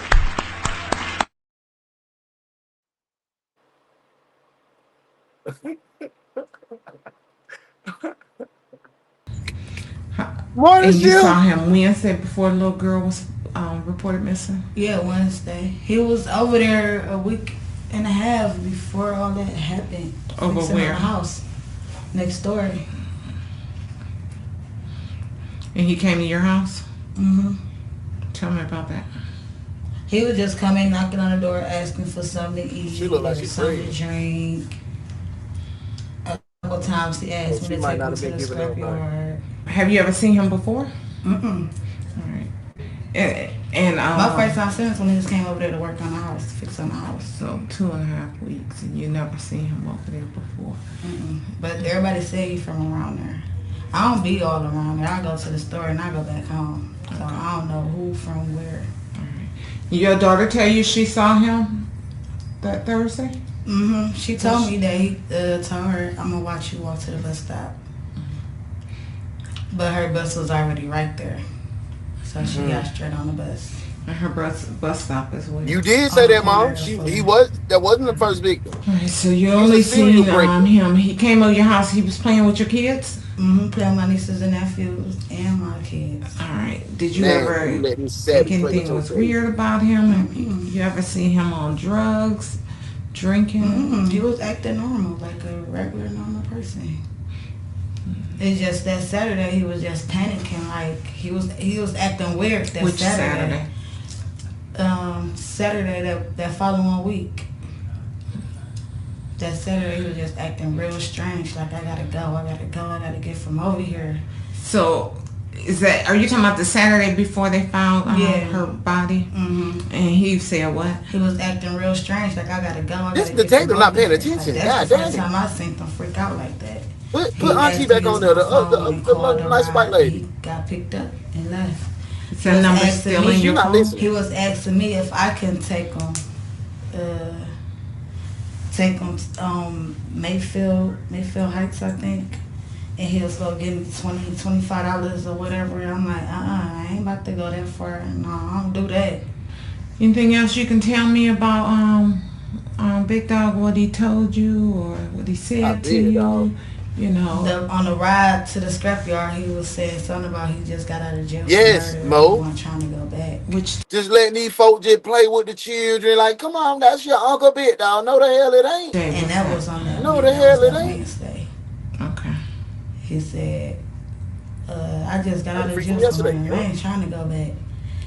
Then he was like, I've been in prison too long, kept on unlocking the doors. Why would he say I just got out of jail? Why would he tell you that? That's what he was like. I hope that lifted your spirits. Did he tell you who he murdered or where? Mm-hmm. Nope. I was just driving. Like, let me hurry up and get home. He's talking about he just got off for murder. And I'm assuming because you're pregnant with twins that you weren't helping them move or anything. Oh, no. Mm-mm. On Friday the 27th, the day after Christopher murdered Aliana, he and Terrence Rice helped Laquita's sister move house. It was during this journey that the group encountered someone passing out missing person flyers that featured Aliana's picture. While Terrence was in the process of taking one, Christopher instructed him to get him one too. Once Christopher looked at the flyer, he said out loud, "That's messed up that she's missing. I pray to God that she's okay." But she wasn't, and he knew it. It's really frightening to witness something so cold-blooded in action. Something so calculated, so malevolent, so downright monstrous. This man continued to stalk the area of the crime scene for days after he murdered and tortured a little girl. He even attended the first vigil and presented himself as a concerned citizen in the wake of the evil acts he committed. I'm convinced that Christopher Whitaker is a human entity without so much as a fragment of a soul. And it will be tempting for some to point the finger at his drug abuse as the culprit, but I actually don't believe that's the case at all. If you ask me, the drugs are the reason he got caught. The reason he didn't scrub his fingerprints. The reason he didn't cover up the evidence. The reason why he left the crime scene so tainted. While these might look like the careless mistakes of a first-time murderer, I fully believe with all my heart that Christopher has committed more. And so do the authorities. As they began to dive deeper down the rabbit hole of the investigation, they found Whitaker's alias Facebook page that had a coded name. When read out loud, it says Black Lion, the last one on 93rd.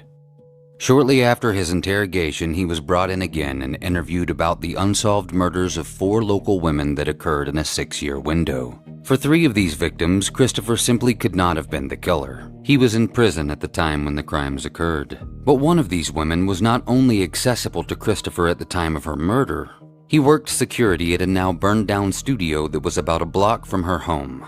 Her name was Jamila Hassan.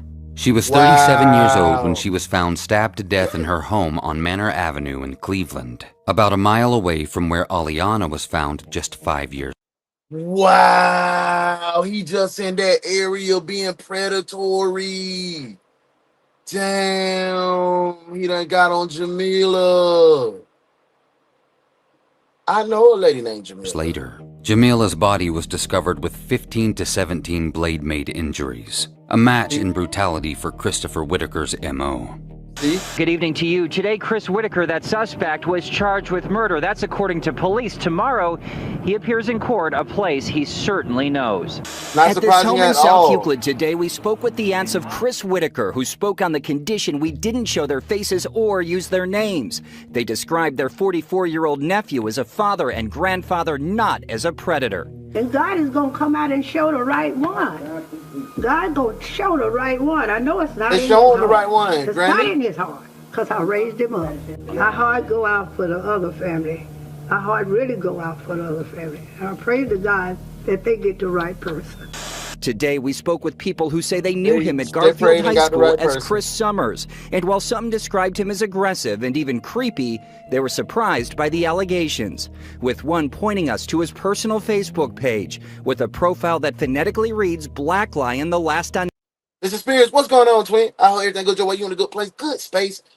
Mr. Spears says, I said it once, I'll say it again, when it comes to prison, no matter your color, race, gang, gender, etc., absolutely no one, and I mean no one, plays about child cases, even the COs, and that's real deal, and I'm glad. I hope they doing the worst way. Several unsolved murders have occurred in recent years near East 93rd Street.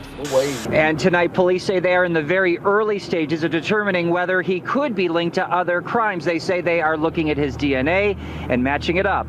Yeah, I don't think that dude, that's what I was saying, Shauna. I was saying I don't think it's the drugs. He making the junkie look bad, twin. He's just the evil being. He wanted to do this. He's done it several times. Family told us there would be a visit today for a story that struck a chord here in Cleveland. But I don't think anyone imagined what happened today actually would.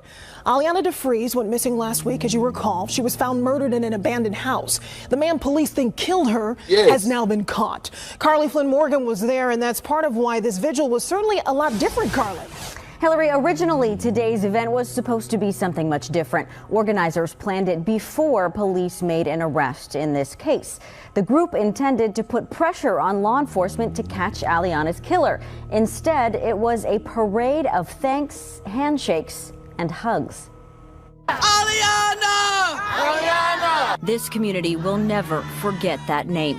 They lived in agony for nearly a week, wondering who among them could have killed the 14-year-old And he was right among them, too. The family is so relieved that they have a suspect and that has been charged. Thursday's arrest of 44-year-old Christopher Whitaker meant that instead of marching to the 4th District Police headquarters and demanding action, they dealt out applause. Everybody get a chance to say thank you. The group of dozens lined up to show police their appreciation one by one, even handing police a cake. Y'all moved on this real fast. Y'all made some relief come to me. I have granddaughters out there going to school every day, and I feel real good and positive about what you guys did. And when there's problems, they band together very well, and you know, when I've asked for help, I've always gotten help. Too many of our kids are coming up missing. It's got to end today. But the rally wasn't without strong emotion. It could have been my daughter, my other daughter, it could have been you, it could have been you. And I love every last one of y'all like your mom. Parents still on edge, telling children to go straight home after school and walk in pairs. The group left the police station and walked a short distance to the abandoned home where Aliana's body was found. An army of balloons and bears now stands on guard, too late to protect Aliana from this heartbreaking crime. Aliana's family telling us they won't have anything even close to closure until there is a conviction in this case. But the swift arrest did lift some of their burden, and the whole community feeling a sense of relief tonight. Hello, Anita. I hope all is well. How are you? Good to see your face in the place. I hope life is treating you kind. Thank you for spending by and sharing some time with us today. Sis was in the comments. You might be relaxing now. Ladies and gentlemen, juror number 3, Mr. Foreperson, would you hand the verdict forms to the bailiff, please? The aggravated murder verdict form reads as follows. We, the jury, in this case, being duly impaneled and sworn, do find the defendant, Christopher Whitaker, guilty of aggravated murder in violation of Revised Code Section 2903.01b of the Revised Code, as charged in Count 1 of the indictment. It is signed by juror number 3, the foreperson, as well as the 11 other panel members. With respect to the felony murder specification, the indication is that he did, in fact, commit the offense. It is signed in the affirmative. Did you prepare a statement? Yes. From the beginning, I accepted full responsibility for my actions. I assisted the detective as to where to find my clothes and boots I was wearing that day. I never wanted this to happen, and ever since that day, I've been filled with regret and remorse.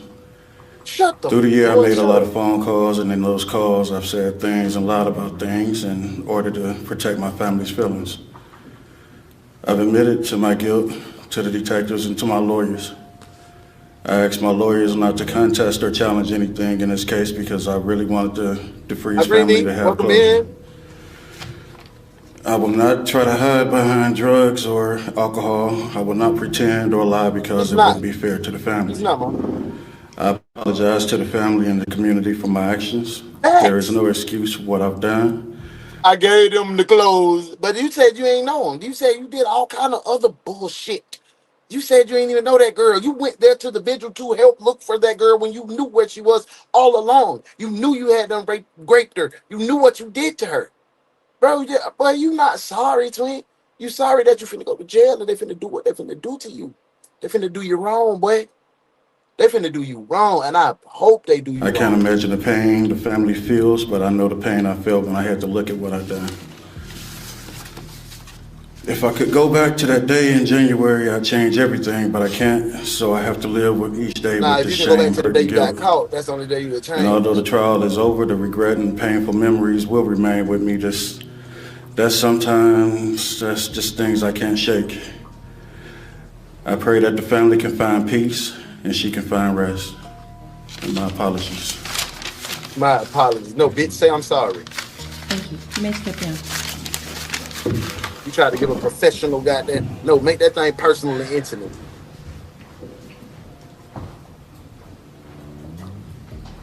Just ask that you please watch your children. There's a lot of Christopher Whitakers out here. Oh, you ain't There's watching? a lot of Christopher Whitakers out here. They're watching as I speak. What do you think of the death penalty recommendation? I wanted life without the possibility of parole, but I respect whatever the jury and the judge has come up with. I prefer him to sit there forever. You can sit on death row forever, but you're isolated. I want this man to experience hell on earth before he experiences hell in the afterlife. In the matter of the state of Ohio versus Christopher Whitaker, the verdict form reads as follows. We, the jury, being duly impaneled and sworn, do hereby find that the aggravating circumstances that the defendant was found guilty of committing do outweigh the mitigating factors presented in this case by proof beyond a reasonable doubt, and we therefore unanimously find that the sentence of death should be imposed upon the defendant, Christopher Whitaker.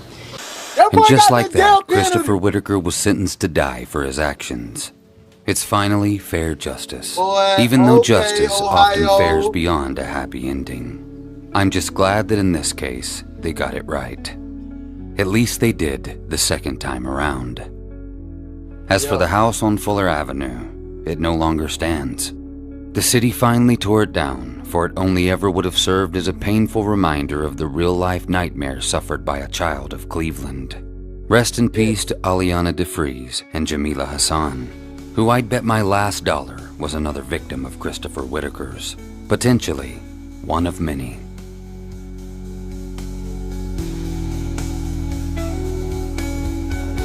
Damn, twin. Y'all know what we gotta do. This was a long one, y'all.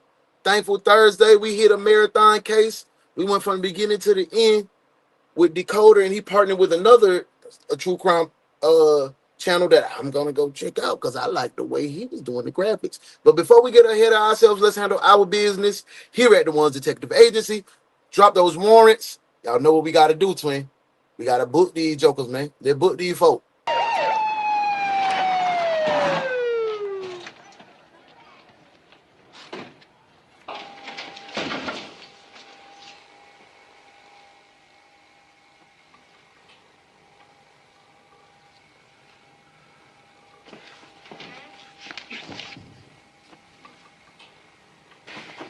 Every cop on this island has been working overtime to help you, and you just kicked every one of them in the teeth. Now they'll have to work double time to try to prove to the public that they're not all a bunch of killers hiding behind a badge. Hey, look, I'm sorry. Book 'em!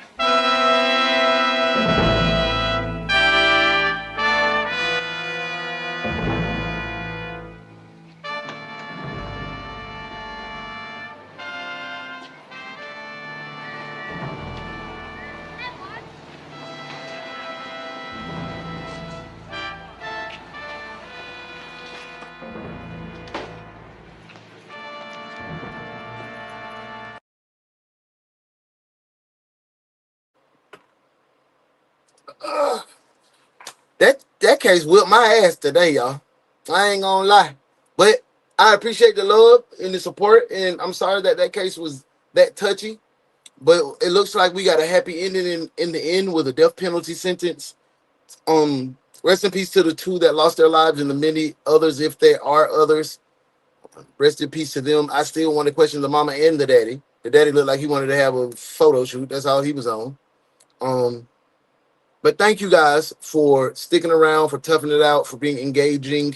And make sure you tap in the break room on the Discord so you can tap in with family. We have a sidebar conversation and have a lot of laughs, a lot of loves. I'll be in there from time to time kicking it myself. So go ahead and be a part of the family. Jump in and have a good time. I ain't want to leave y'all like that, so I'm going to leave y'all with something a little special until later on.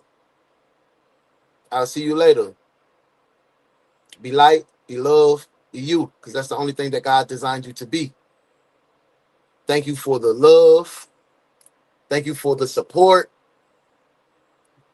And thank you for being my friend. Most of all, always know that I love you. Until I see you later. Peace. No, don't go nowhere yet. Don't go nowhere.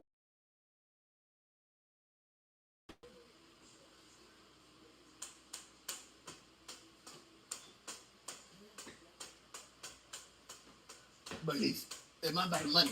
Am I about the money, Bernice? Am I about the money? Am I about the money? What about the money? I came to collect these folks' money as a checks. What about the money? Oh, okay, that jackpot.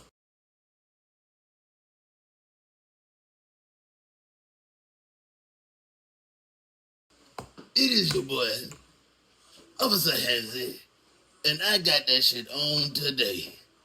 I have decided to come down here and get y'all moneyons and checks. They ain't gonna, I gotta count it first.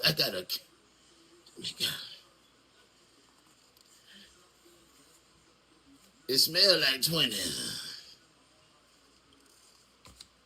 3.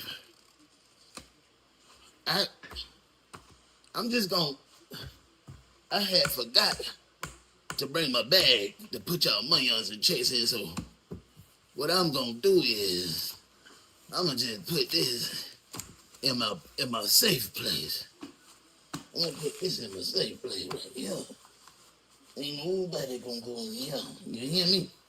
I got y'all Mayans and Jets. I'm finna get back on the road to head back to the precincts to bring y'all Mayans and Jets. Y'all's gonna be proud of Officer Hansie today. I'm finna head to the car.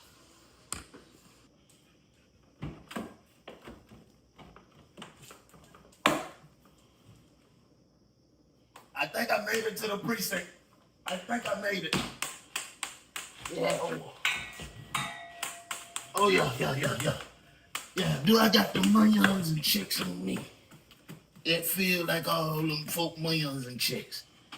Now let me go in the precinct. I'm gonna get these people. They Mayans and chicks. I just gotta go the right direction first. I gotta go the right direction. All right. Hold on.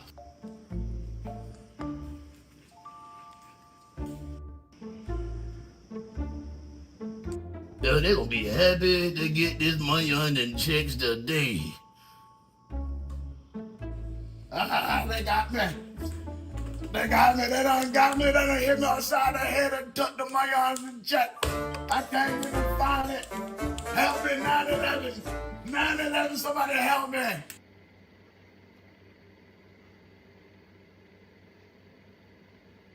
Good morning. It is I, Sylvester DeMonte Jenkins, and I'm speaking to you today on behalf of the Ones Detective Agency.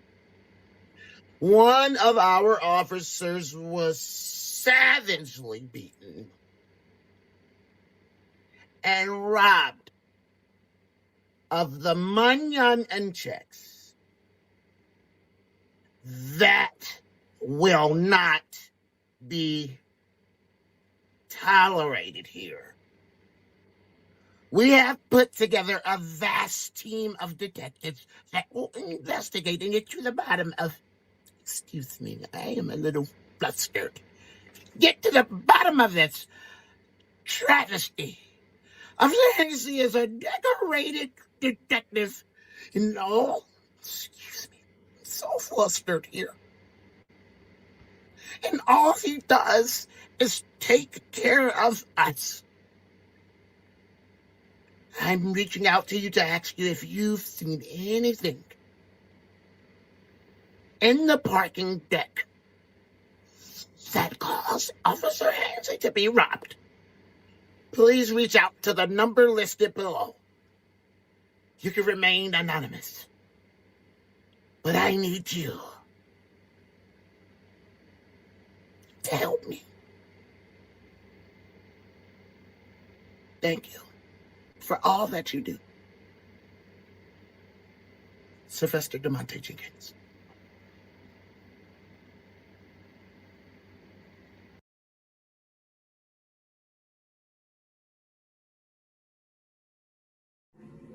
Good work today, detectives. Now y'all make sure y'all go spread light and love. And we'll see you again at 9:05 a.m. for another case from your favorite true crime reaction show with your favorite host, The Morning Crew, with Uno the One. This has been the Ones Detective Agency.